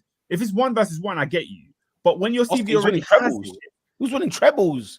And the thing is, Oscar, like, go join the team, yeah. Like, that's, it's saying something. Leicester ain't saying something. They were at the time. And let's be real here. Celtic are European royalty. They're there. Thank you. They are royalty. Of course they are. They are. Disrespectful. They're the only team to win a quadruple. Royalty. In history. Oscar, behave. How many European titles have Celtic won? No, Celtic got top 15 European clubs in my mind. I want to go top 15. I might go there. I don't know. I'm not going to be mad. But they are definitely European royalty. They're there. God, I think they got 2. Benfica are in there as well. Benfica are in there. Benfica European royalty. Mate, you just got 2, bruv. Stop talking, bruv. Bro, we just entered the royalty conversation. We weren't there with one. Oh, Chelsea ain't in it, man. We weren't there with one. Huh? No, Chelsea are European royalty. No, they're not. Wait. Hold on, Robin, because Adrian thinks that we're not. Of course not. No, the Chelsea European. For me, if you have won the Champions League, if you have won the Champions League, now you're now in the combo. Not City and Chelsea. They don't count. Chelsea were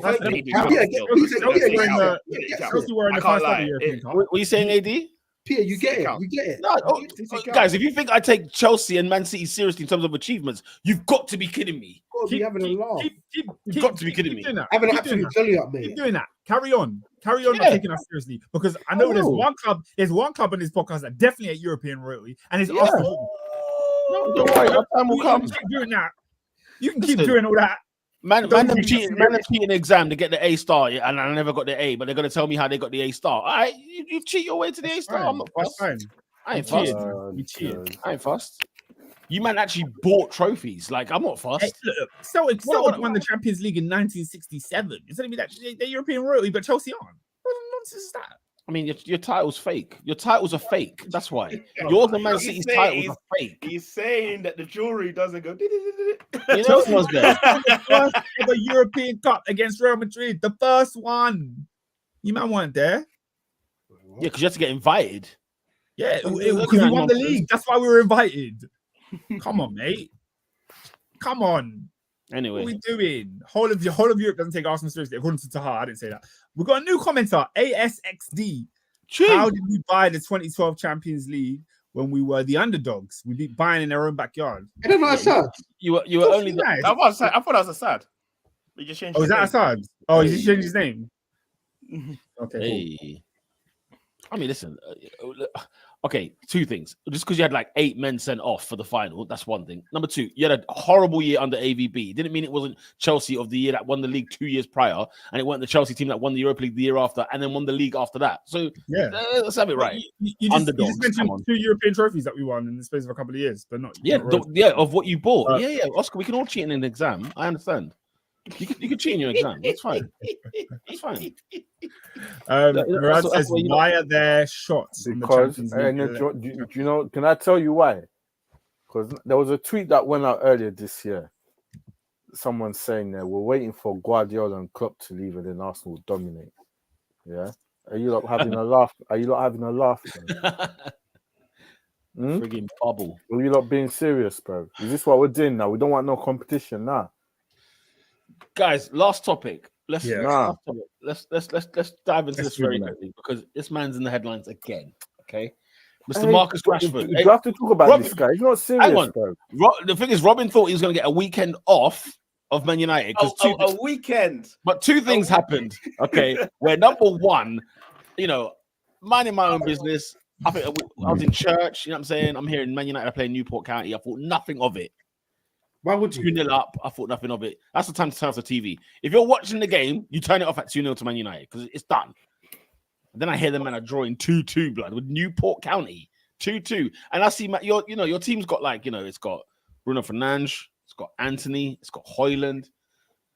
Players that are Varane worthy. You know what I mean? Players that are they go to Newport, brother. They go and collect 3 points and leave, or collect a next round qualification and leave. But they made hard work of it. But then Mr. Marcus Rashford, I see first of all, who goes to Belfast on a lash? Can I ask? You live in England, you live in Manchester, you got a game in Newport, but I tell you what, I'm not going to go to Newport.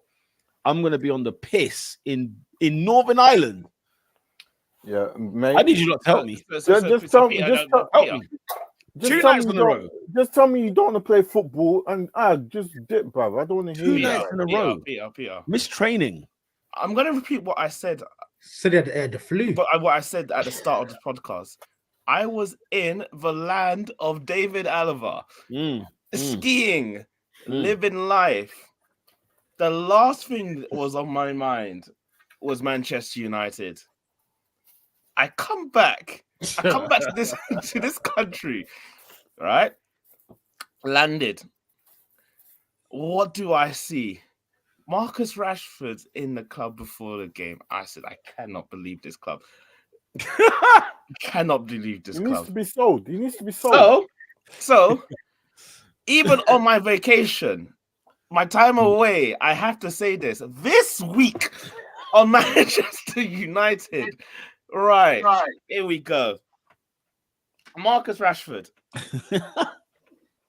The man who's supposed to feed the kids. He went toe-to-toe with politicians. Right? Being a model for the nation.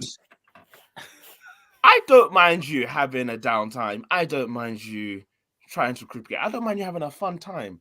What the heck are you doing in Belfast? What the heck are you doing in Belfast night before a game? On the bed of Fit Finley. Guys, get rid. Hold on. He was in Belfast on Friday night. Oscar, Thursday and Friday. Thursday and Friday. He went on 2 lashes in a row, blood. And then man said he was ill. Mistraining. He was ill. He was hungover. That's what he was.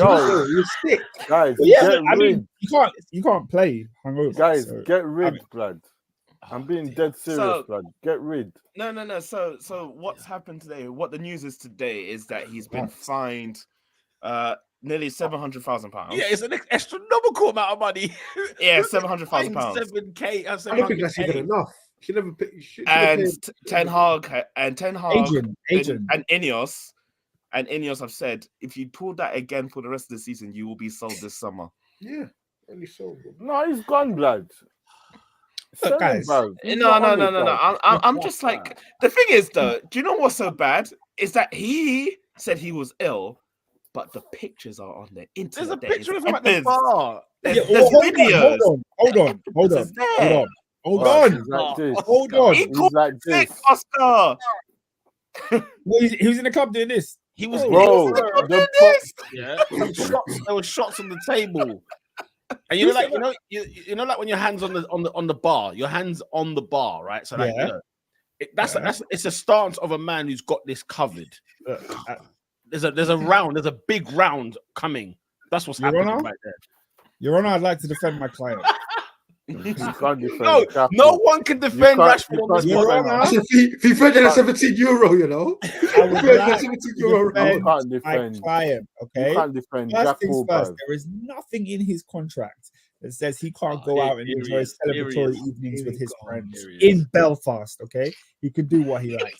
Second of all, people are talking about Manchester United had a game. Can you tell me who that game was against?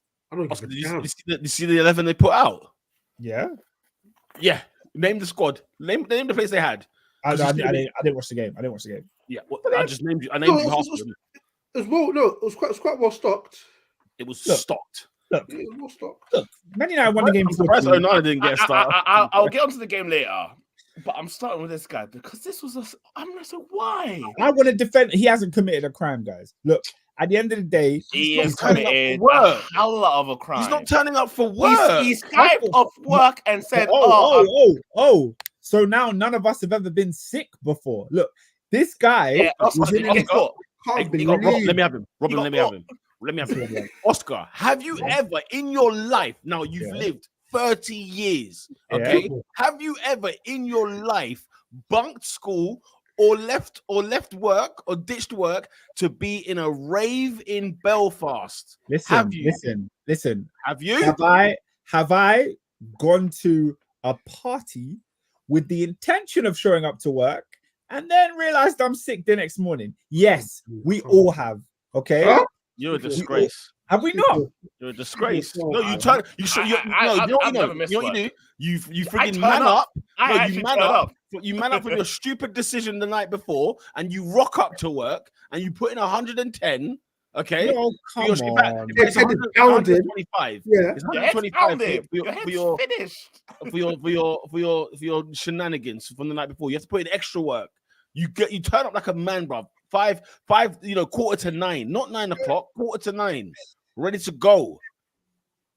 And you even Look. stay behind an hour. Guys, he went to a party. He went to a club in Belfast. There was a lot He of should people be in at there. training. There was a lot of people in there. They got confident. First of all, he He's not obviously even in the country. listen. Like we mugged him off last time when he was in Manchester, in a rave in Manchester, right? And I was grilling him for that because he To lost the celebrate derby his birthday.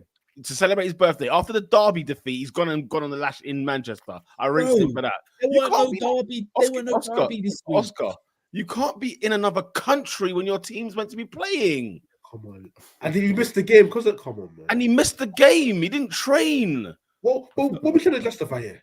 He was sick. Oscar, I no, believe he man. was sick. If that's what he's saying. Look, first of all, this whole idea of he can be fined 2 weeks' wages and that's fine. Look, I want all of you lot to be fined the next time you feel sick and can't go into work. I want you lot to get fined, right? If I don't get if I have a paid. piss up in Belfast, No. I I don't get I paid. go. rightly I so. go.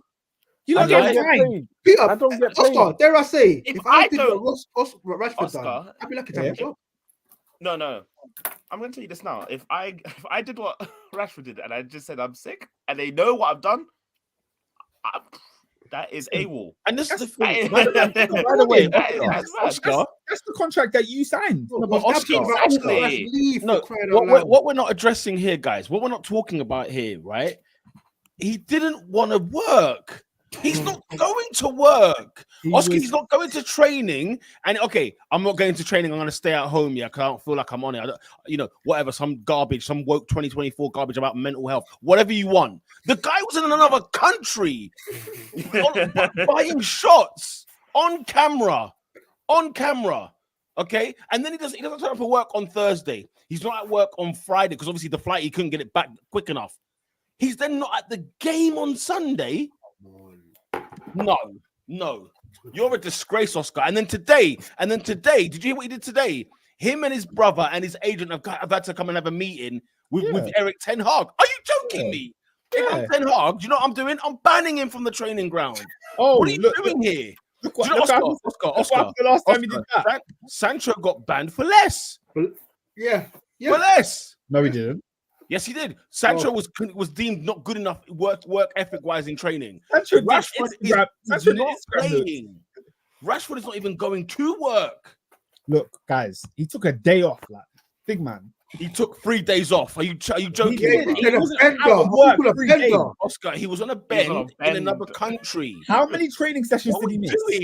How many training sessions did he miss? Good too, man. Say again. How many training sessions did Marcus Rashford miss? Enough. It's like I speak Dutch here. Thursday, Friday, Saturday, Sunday, he was not with Man United. He was not on duty. That's not the case. That's not the case. That's not the case. It's not the case. It's not the case now. It's not. As in the fact he wasn't missing on Thursday. Rashford was in Ireland. He was in Ireland on Thursday. Oscar. Rashford was reported ill on Friday. Don't make me because he was on the bet. He was on the piss in Ireland. That's why. Don't make me. Hey, I'll get on this overground and punch you up, blood. Hey, Why am I? Broadsbury's not far, you know. Hey, Broadsbury's not far, you know. Why am I getting punched? Because Rashford went half an hour, bro.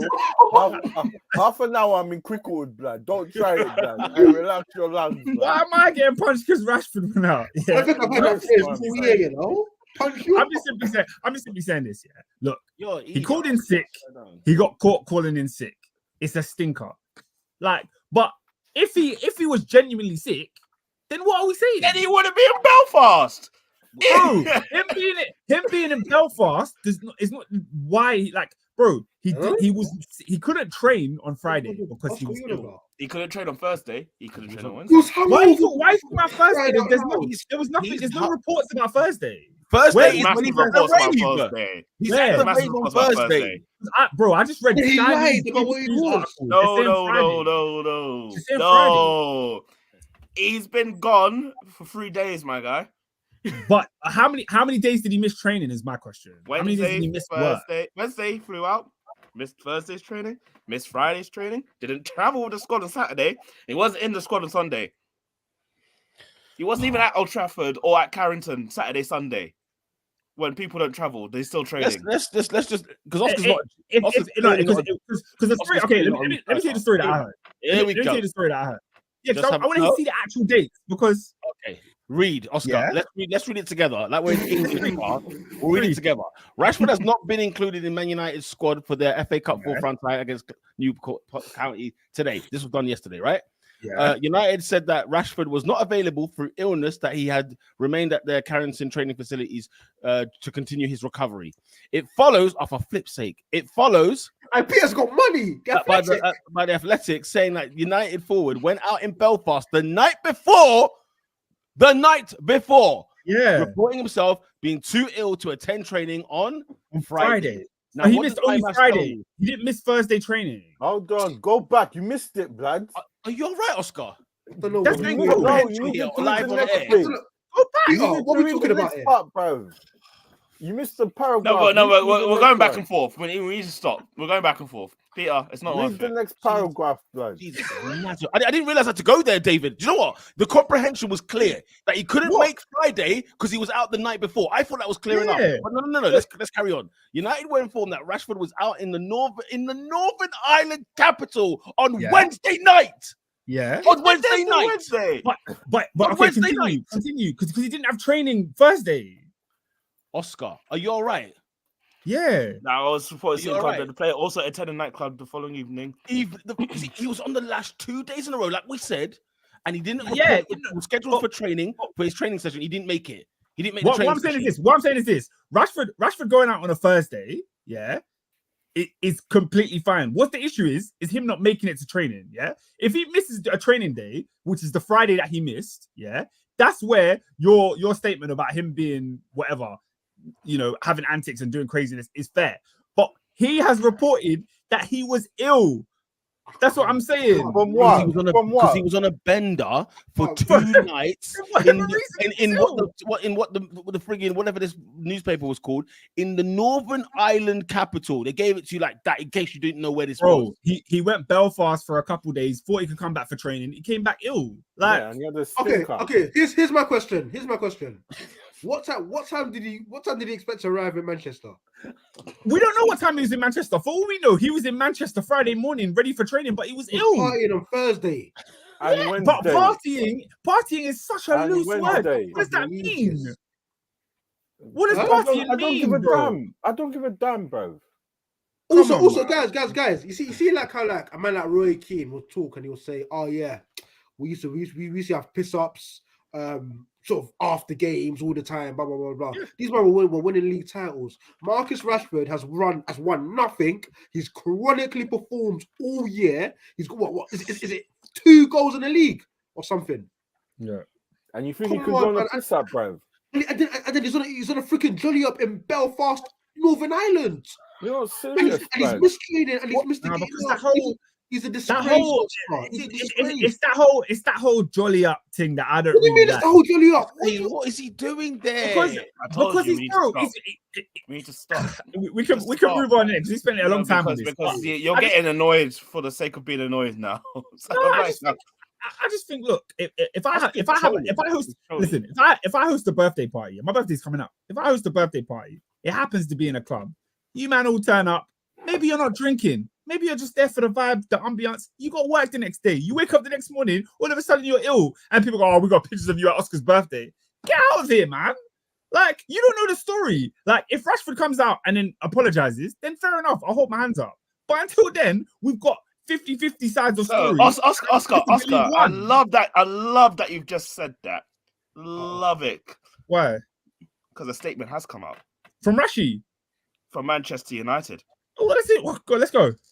Manchester United have confirmed that Marcus Rashford has apologized on the situation. End And the of internal discussion. matter. End of discussion. And- Wait, and- look at your head. Look at your head. Look at your head. What's it apologize Look for? at your because head. he was out and he was caught Look at your head, bro. on the shot. Like, I can't believe we're having a conversation look about a at guy your that was head. on the bender. Where's that statement come from? Don't worry. You can read it. Half You an go hour. read it. Half an hour. I'm in Crickwood. I'm punching you up, bro. For having this discussion, man. What are you doing, Yeah. bro? Oscar, that's a According to freaking- Fabrizio, Marcus has taken responsibility for his actions. What actions they may be, we don't know. Wow. Huh? This Wow. guy, right. Wait, Wow, man. wow, wow. Defending nonsense, brother. I can't stand Bro, Oscar, bro, I'm look, we're giving two sides of a story. We're giving one side of a story, and I'm Bro. supposed to just go with Rashford's the horrible person that should be fined 700 grand. Be professional, blood. Yeah. Or don't get caught slipping, bro. Yeah, In fact, Oscar, I got one further, right? yeah. Don't 700 grand sound like an astronomical figure? No, It is. It is. It doesn't sound like it. It is. Guess what? That's 2 weeks' wages, and he can't be professional enough on 700 grand a week in a fortnight. He can't be professional enough to turn up to training because he's pissed. Listen. He's I will apologized. talk. He's apologized now. He's apologized now. So now I don't believe he was sick because he's apologized. Hey, big But man. as the statement that I knew was that Rashford was sick. What am I supposed to do? Get mad at him? He was probably vomiting the sambuca he had the night before. That's why. I'm turning up to training pace, blood. Listen, you better believe I'm showing up. Early in the morning, yo, Beth, bring that coffee, blood. Run You know what I'm that, saying? blood. The lie. Hey, I need help. Oscar, you know we had help. David. They don't know. We Bad. had, Kebab and we had coffee. captains winning leagues on the piss. As an Oscar They showed up. They Yo, showed up. Beth, blood. Run that ginger quickly, blood. Run the ginger quickly. I need it. David. All I'm saying is this. in the country. I heard Rashford's side of the story. When he apologized, I'm like, fair enough. He must have done something wrong if he's Oh, apologized. is that right? Okay. Yeah, because if Right. he comes out and says, I'm ill, I can't make training on Friday, I don't care where you were the night before. You're ill. Right. What was your goal of the week, man? Flipping out. Hey, my man So from before- Guinea, blood. My man, Huh? I forgot. You know was what? it I'm not even Guinea? going to talk about the FA Cup game because that annoys There's me. no need. There's no no need. There's absolutely no need. But what's it called? What's my man's name from Maidstone? Who done that little dink to the back of the net against Ipswich? Oh, love it. Love it. That touch just wants to take it in his stride. Oh, he took it in his stride like a prime. You know what I'm saying? He was like a prime Premier League player. Yeah, literally. The thing is, as well, yeah, that was another thing. Another football fan who fell off from the upper tier to the lower tier. Did you not see that? Yo, Shenanigans this weekend. The FA Cup is an absolute piss fest. I swear down. What's going on there? Anyway, Magic of the cup. Magic of the I cup. don't know who the player is. I can't even know who the player is that scored that goal. But I want to large him up. Whoa. You know what I mean? Because he scored a great goal. Dude, why are you laughing? David's laughing. Hey, there's a term I heard We will get today. to Hold on. There's a term I heard this morning. Yeah. There's a Spurs fan in it. Comes in. Yeah, obviously, he was very quiet today. I said morning to him. He's like, no. But why? Obviously, they were taking the piss out of him. Yeah, how can man go to my manager? Yeah, I'll wet you up, bro. I looked around. I was like, what? Whoa. Hear it, man. Oh. Apparently, it means I'll stab you. Apparently, Yeah, no, it does. But what's happening? Yeah, with our vocabulary, bro? It's not the best What's use of the English, vocabulary, to be bro? honest. No, it's not the best use of English. What's with the vocabulary, man? Come on, bro. I'm all for the new black, that ebonics and all that. But fam, wet you up, blood. What the hell? Wet you up is crazy. What, was he standing up when he said it? Yeah, blood. I bust out laughing, bro. I was like, yo, what's going on here, blood? Anyway. Hey, big up Gavin Hoyt as well, blood. You know what I'm saying? Oh, yeah, Gavin Hoyt. Yeah, right back at Maidstone. Yeah, big him up. Bro, I can't believe friggin' what's it? Ella Kobe is the manager of Maidstone United, bro. Full Wolverhampton Wanderers, Ella Kobe, you know. I keep him like he's like the warmest player I've ever seen in the Prem. Have you seen the size of it? He was so hench. He's such a pastor as well, giving speeches pre-match. He's a different level. In the town centre. Oh my days. I said pastor at Kobe. Oh yeah. Quick one. We won't spend long on it, but Robin, do you remember I put in the group chat? I told Adrian, I'll see you at Wembley. Go to Wembley. After the first leg, man thought we weren't gonna make it, but I got my team's. I can't lie to you. Wembley. You're not winning that. I can't lie to you. You're not winning that. Yeah. When the Klopp news broke, I accepted that we're not beating this Liverpool team. Do you find it crazy though that Liverpool got to a cup final and that just pales in comparison? Like I even forgot about that. I even forgot that was this week. Yeah, I didn't even know that was the case. But yeah, goal of the week is that. Yeah, it is what it is. Yeah, whatever, man. There's Corn and there's Reynolds. You can both of you can have it, bro. I'll be real, man. Team of the week. I'm going to carry on. I'm going to carry on the. Are we doing team? Okay. Yeah. Team. I want to carry on what we did last time. The FA Cup, the lowest team to get through the next round. So Maidstone United. Maidstone. Yeah. What did you think about they had the cameras on them as they were getting ready for the draw in the next round. And then they got drawn Sheffield United against Coventry. And they were visibly upset. Oscar Festival. Let's get the teams right. Do you do diligence? Oh, sorry, Sheffield Wednesday. My bad. Wednesday. My bad. The Wednesday. Sorry about it. David said there's been a goal. 1-1 Ivory Coast. I don't know how, but I'm sure it's Nick Jackson's fault somehow. No, but yeah, do you think that they should be vilified for not being excited? You know what? It should have been my highlight of the week. The way they went City, and then they get Sheffield Wednesday. I was dying. Or Coventry City, I was crying. Funny, no man. Listen, they're not going to win the cup. They want to have a proper cup tie. Of course, and they're probably going to get beat by Coventry. Yeah, so Coventry are professional footballers, and they're semi-pro. Yeah, like they'd rather play City at the Etihad. Exactly, because if I'm going to get beat, let me get beat by KDB and Haaland. You know what I mean? Yeah. Not freaking Jack Robertson playing in the back three on the left-hand side. You know what I'm saying? Allow me. Yeah, exactly. Cameron Archer playing the top bins. You know, to answer, if you're getting Chelsea 1-6-1, let's just let's just allow that one. Because last time I checked, what was your score on Friday night? We drew 0-0. Yeah, so you're out of the FA Cup next round anyway. So are you. Okay. Guess what? You're out of the League Cup too. We're not going out to the Villa. You've only come to see the Villa. We're not going out to them, are we? We still have a fighting chance. So let's can't lie, man. Draws in the FA Cup is pointless. Let's take me out. Why are there replays? Replays are the longest thing in the world. I get why, because for 13 like Maidstone, like, that's like a money spinner. But come on, Villa, Chelsea, money laundering at that point, isn't it? Do you think they should just agree 2 Premier League clubs should not have replays? Yes, everyone else can have replays, but 2 Premier League clubs. Why? Do you know what would be sick? Do you know what would be sick if they made us like all the Premier League teams, or like the team that's inferior league-wise, they are always the away side. That would be sick. Spice it up. That's not fair. That's just not fair. That's how they do it in France. That is just actually France and Germany to do that. That's just silly. What's the logic behind that? PSG have never played a home game in the Coupe de France ever. Ever. Oh, you're saying the inferior team is always home. That's what I meant. Sorry. What did I say? Oh, yeah, you said it the other way around. Inferior is a word I never get right. I never get it right. I always think it means something and it's the other thing. The thing is, I get it back in the day, but I feel like with the football now, there's so many comments. I'm just like, it's just Baraka said, in my opinion, replays are unnecessary. Yeah, of course you think that, you yank. Of course the American thinks that. They don't know what a draw or a tie is, bro. They don't. They love overtime, sudden death. They love it. There must be a winner, but there's no relegation. It's a mystery. Listen, sometimes do you know what though? I do sometimes miss golden goal.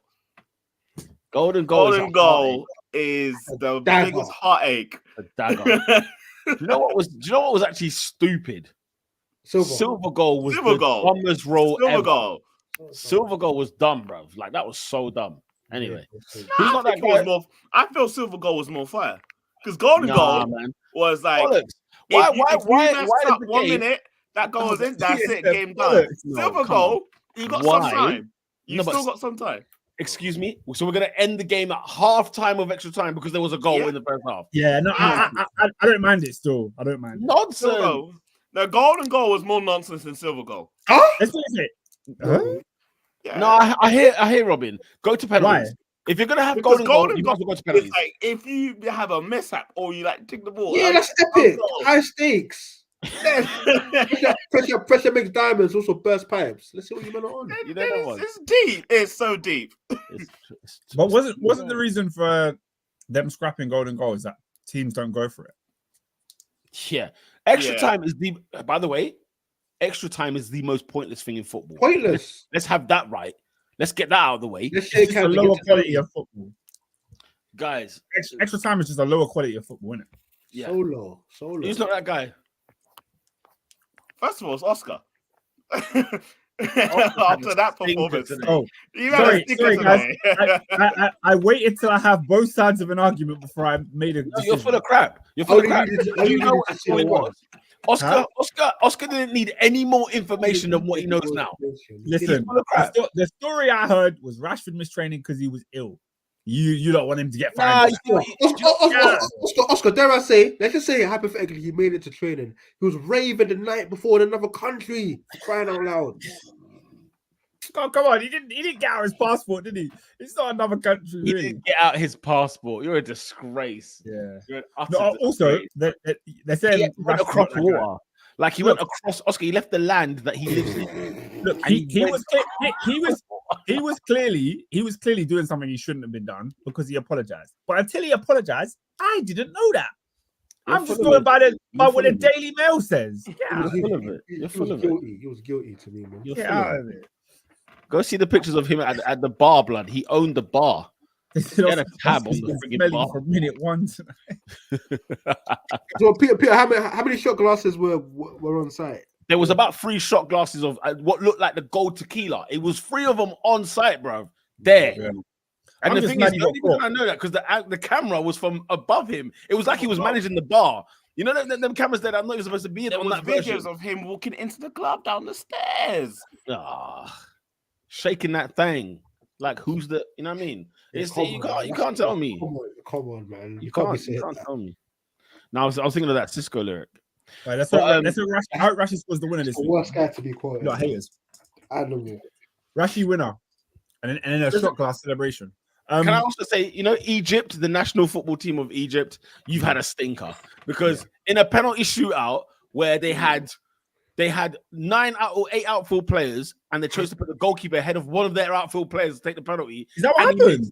Bro, so they still had an outfield player to take a penalty. But how come the other team? Who do you know why? Because Congo. Do you know why? Because they're boneheads as well. Because they probably thought, hey, they got the keeper. It must mean it's our turn to bring the keeper. You didn't have to bring the keeper either. But hey, Congo won, so happy days for them. Do you know what I'm saying? Shout out the Congolese, man. Shout out all the Congolese massive. Them man were going crazy. Yo, Congo would be on it if Congo had all their resources. Won AFCON again. Guys, Ghana, you need to relax, bro. Ghana, bruv. That was mad. No, the Ghana goalkeeper has to get knocked that guy. No. When he batted it out for a corner. One of you needs to get on to him. Like, never, you need to tear into him. One of you to pick and just educate the audience about what we saw. What did you do? I've not even seen the goal, bro.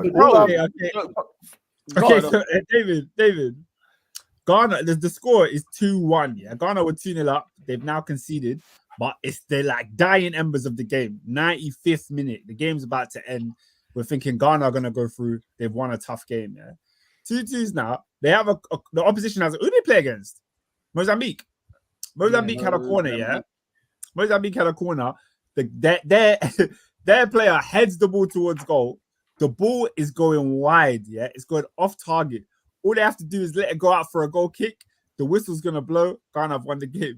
Tell me why the keeper lunges for the ball. He brushes it with his hand and then he pulls his hand away. Mozambique get a corner. Of course, they go and score from the corner. Ghana out of AFCON because the keeper got sacked. Kasita got sacked. Yeah, Kasita deserves to get sacked. But they... Anyway. Also, not that guy. Nicki Minaj. There's no more that I need to say on that. Nicki Minaj is not that guy this week. What happened? What happened? What do you mean? You guys go and Google. Listen. I've been on. Well, I said I've been on holiday. I have been on holiday. Just open up, fire up your Twitter, type in Nicki Minaj in the search bar. When it goes top, you have to listen though. You have to listen to videos because there's videos. But she's not that guy. Who else, guys? Let's see. I'll let you know what happens. No, as in, he said you have to listen to it. You can't do it on the podcast. You have to do it. The thing is, you know that tune that she done for the Barbie film is fire. It's absolutely fire. It's incredible. Fire track. The Dawn of Ice Spice. Yeah, fire. The beat is amazing. Just hearing the ad libs in the back, the sample in the back. Ice Spice has got no discography, you know. Bro, no lyrical content. So she's made a diss track. Okay. Who's gonna be? I've just seen she's trying to diss. Okay. Okay. Okay. The actual not that guy is Mr. Feed the Kids, Marcus. Yeah, absolutely. Marcus Bujuban and Rashford. You need to fill in. Do you know what I mean? As in he's smoking Bujubans, bro. You know what you need to do, Rashford? There, you need to use what's in between. Use your head, blood. Use what's in between his ears. He's such an idiot, blood. You know what? He's so dumb, blood. Stupid. I said Nicki Minaj or Cardi B. What has this podcast come to? Like, it's time to end. It's a good question, you know. What's the question? It's a good question. Who you having? I'd say Cardi still. Who am I having? In what context? As in, like, on the playlist, isn't it? Like, man's ready to go to the gym, bench press. There's about 4 plates on each side. Is it a Minaj thing? 4 plates. Is it a Minaj thing or is it a Cardi thing? I think I'm going Cardi, you know. In the gym, I'd go Nicki Minaj. You know what's that tune? Money. What's that beat? When the beat hits. My niggas are mad. I never know this. Yeah, listen. But the thing is, on the way to the gym, you do want to be listening to Moment for Life, just to get you in that zone. I'd rather listen to a podcast. What are we talking You about? dumb. Moment for life. Get the hell out of here. Nicki Minaj needs her flowers. She's been in the game like 15, 20 years now, man. Do you know what? Like, she's done her She thing. gets She's done her thing. disrespected, bro. No, but she brings on the disrespect herself, and Yeah, there's a she reason does, why but- there's a reason why she's not that guy this week. And when you guys go and listen to the song, you'll understand why she's disrespected. Like, All right, guys, let's quickly do predictions to wrap up the show. Yeah. Because there's full account of Premier League action, by the way. The Premier League is back. Thank God. It's been forever. It's back. I'm gonna kick things off. People. Transfer wildcards on fantasy football. They expire. I think they expire on Wednesday night. Oh, okay. Also, do you know who's not that guy? The 2024 January transfer window. It's been the worst transfer window in the history of transfer windows. What transfer window? What's Is it even open? Robin, is it even open? Oscar, all I can tell you is Eric Dyer went to Bayern Munich. That's all I can tell you. That's the highlight of it. I can tell you. Calvin Phillips went to West Ham and he's wearing the number Oh 11. yeah, I forgot to speak on Mr. Tommy Toots. No, we need to. Because he's not that guy. You know when Xavi said, "Oh, I'm leaving at the end of the season for Barcelona." They interviewed Tommy Toots, and they asked him what they thought about the Xavi leaving Barcelona. He said, "You know what? Yeah, La Liga interests me. I feel like I can get a challenge out there." Yes, man. All that stuff, and I said, "You are not going to Barcelona. You just calm yourself down." Hey, listen, Robin. One thing they can never take away from him: he's a Champions League winner. They can never take that away from him. And Barca ain't won the Champions League since when? Since when? But you try to take that. You try to take that same Champions League away from Chelsea. You're a scumbag. You're a scumbag. Hey, agenda after run. You know them way there. Look, when I called him to Cheliban, you know why? The guy is the manager of Bayern Munich saying, "I want to go manage in Spain." Shut up. Shut your mouth. He's the manager of Bayern, and he's bringing Eric Dyer. Love that. Eric Dyer is fit for Bayern Munich. And he will win the Can't league. believe it. And he will win the league over Jabi Alonso, the second coming of Christ. You know what I'm saying? Like at the end of the day, you'll see, bro. Out of curiosity, does your stance on Alonso change if he wins the league? Yeah, Of course. I'm looking at him. I'm like, okay. That's what I'm saying. I'm saying, okay. But guys, if Alonso wins the league, my stance on Tuchel. Oh, get ready for that podcast. But he's already got a title in the bag. So Did you see that title that he won? he's still no. The question is, how did Dortmund lose it? That's That's the question. fugazi. That's so That's the fugazi. question. Yeah, the Dortmund. We're looking at Dortmund. We're looking at Dortmund. No, Dortmund but at home. At home but to there was you it go. Mainz? there you Nah, go. man. There All you right, go. predictions, guys. I'll be there. We're kicking things off. 7:30 kickoff on TNT Sports. Nottingham Forest against the Arsenal FC. Wow. Oh, guys, Arsenal. Wow. at the City Ground, people. Oh, it's Wow. AD. It's another one of those stadiums, mate. It's another one of those. Another one. I don't know how you love those stadiums where they got poles in the middle. Like, what's going on? City Ground, the mist from the Trent. Oh, it's a fantastic song. Yeah, I'm going for an Arsenal 3-1 win. I'm gonna go for I'm gonna join my friend Assad here on a 2-2 draw, and the equalizing goal from Nottingham Forest will be assisted by Callum Hudson-Odoi. I'll turn it in. Chris Wood will score, so get him in your fantasy team now because he will score tomorrow. Let's be very, very clear. Assisted by Morgan Gibbs White. Yeah, no, I'm going for an Arsenal win. What are you lot saying? 2-1 Arsenal. AD?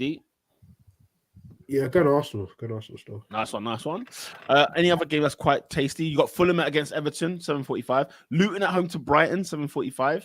Then you got an 8:00 kickoff, Palace against Sheffield United. And then Aston Villa, 8:15, people. When it's halftime at the Arse, you can switch over to Aston Villa versus Newcastle United, 8:15 kickoff. Oh, this is He said when it's halftime at the arse, you can switch over to the ass. That's crazy. Listen, this is the rerun of game week 1, isn't it? this is all game week 1, yeah, because we had Forest first game. Yeah. And then do you remember Newcastle gave Villa 5? Was it 5 or 6? Yeah, it was looking ropey. Yeah, it was looking ropey for it. Yeah. But yeah, Villa against Newcastle, man. Are Villa winning? No, draw. Draw. Newcastle are dire at the minute, guys. On the Wednesday night, we've got Man City at 7:30 taking on Burnley. Oh god! That's a fine. City win, bro. Get a triple captain in now. Just find someone in the City side and triple captain him now. But, so what we say for Haaland? I don't know if he's fit back yet. in training. He's back he in back? training, but we don't. Yeah. Not too sure. I'll keep him there and thereabouts. I might triple captain De Bruyne, bruv. Just go hell for leather, mate. Spurs are at home to Brentford at 7:30. Anybody see banana skin there of some sort? No. No. Spurs win. Then at 8:15, when it's halftime in the Man City game and in the Spurs game, Liverpool at Anfield against Chelsea. Big dog. Wow. Wow, indeed. I think we'll give these men a game. You know.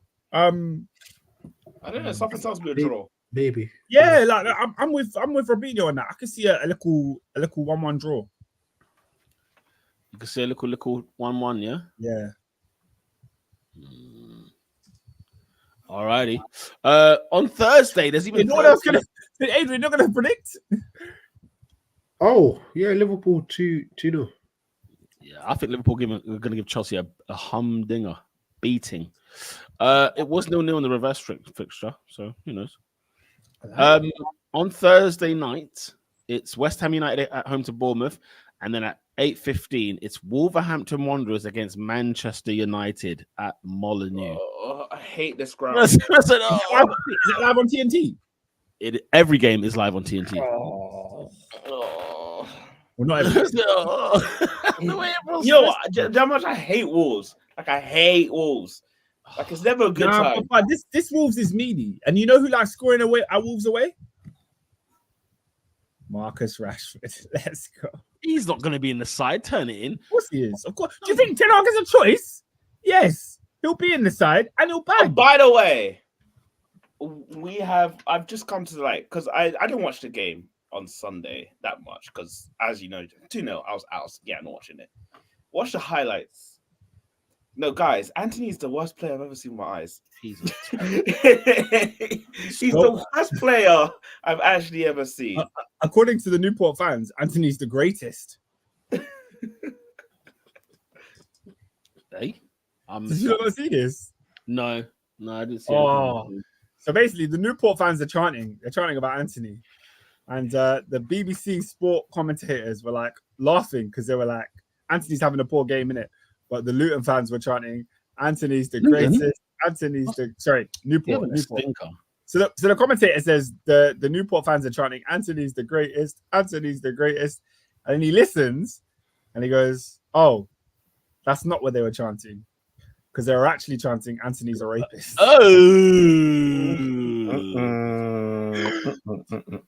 Oh, man. Football, man. Don't you love it? Wow. On that bombshell, people. This is I call it a day, bro. We're calling it a night, guys. Make sure you share, like, and subscribe. Welcome to the Top 4 Podcast. Smash a like. Make sure you check us out on X, Twitter, Instagram, TikTok. The videos are flying, yeah? YouTube. The videos are flying because of Generous Dave in the cut. Make sure you follow us at Top 4 Podcast on all social media platforms. Until next weekend, because there'll be more football, even on the weekend.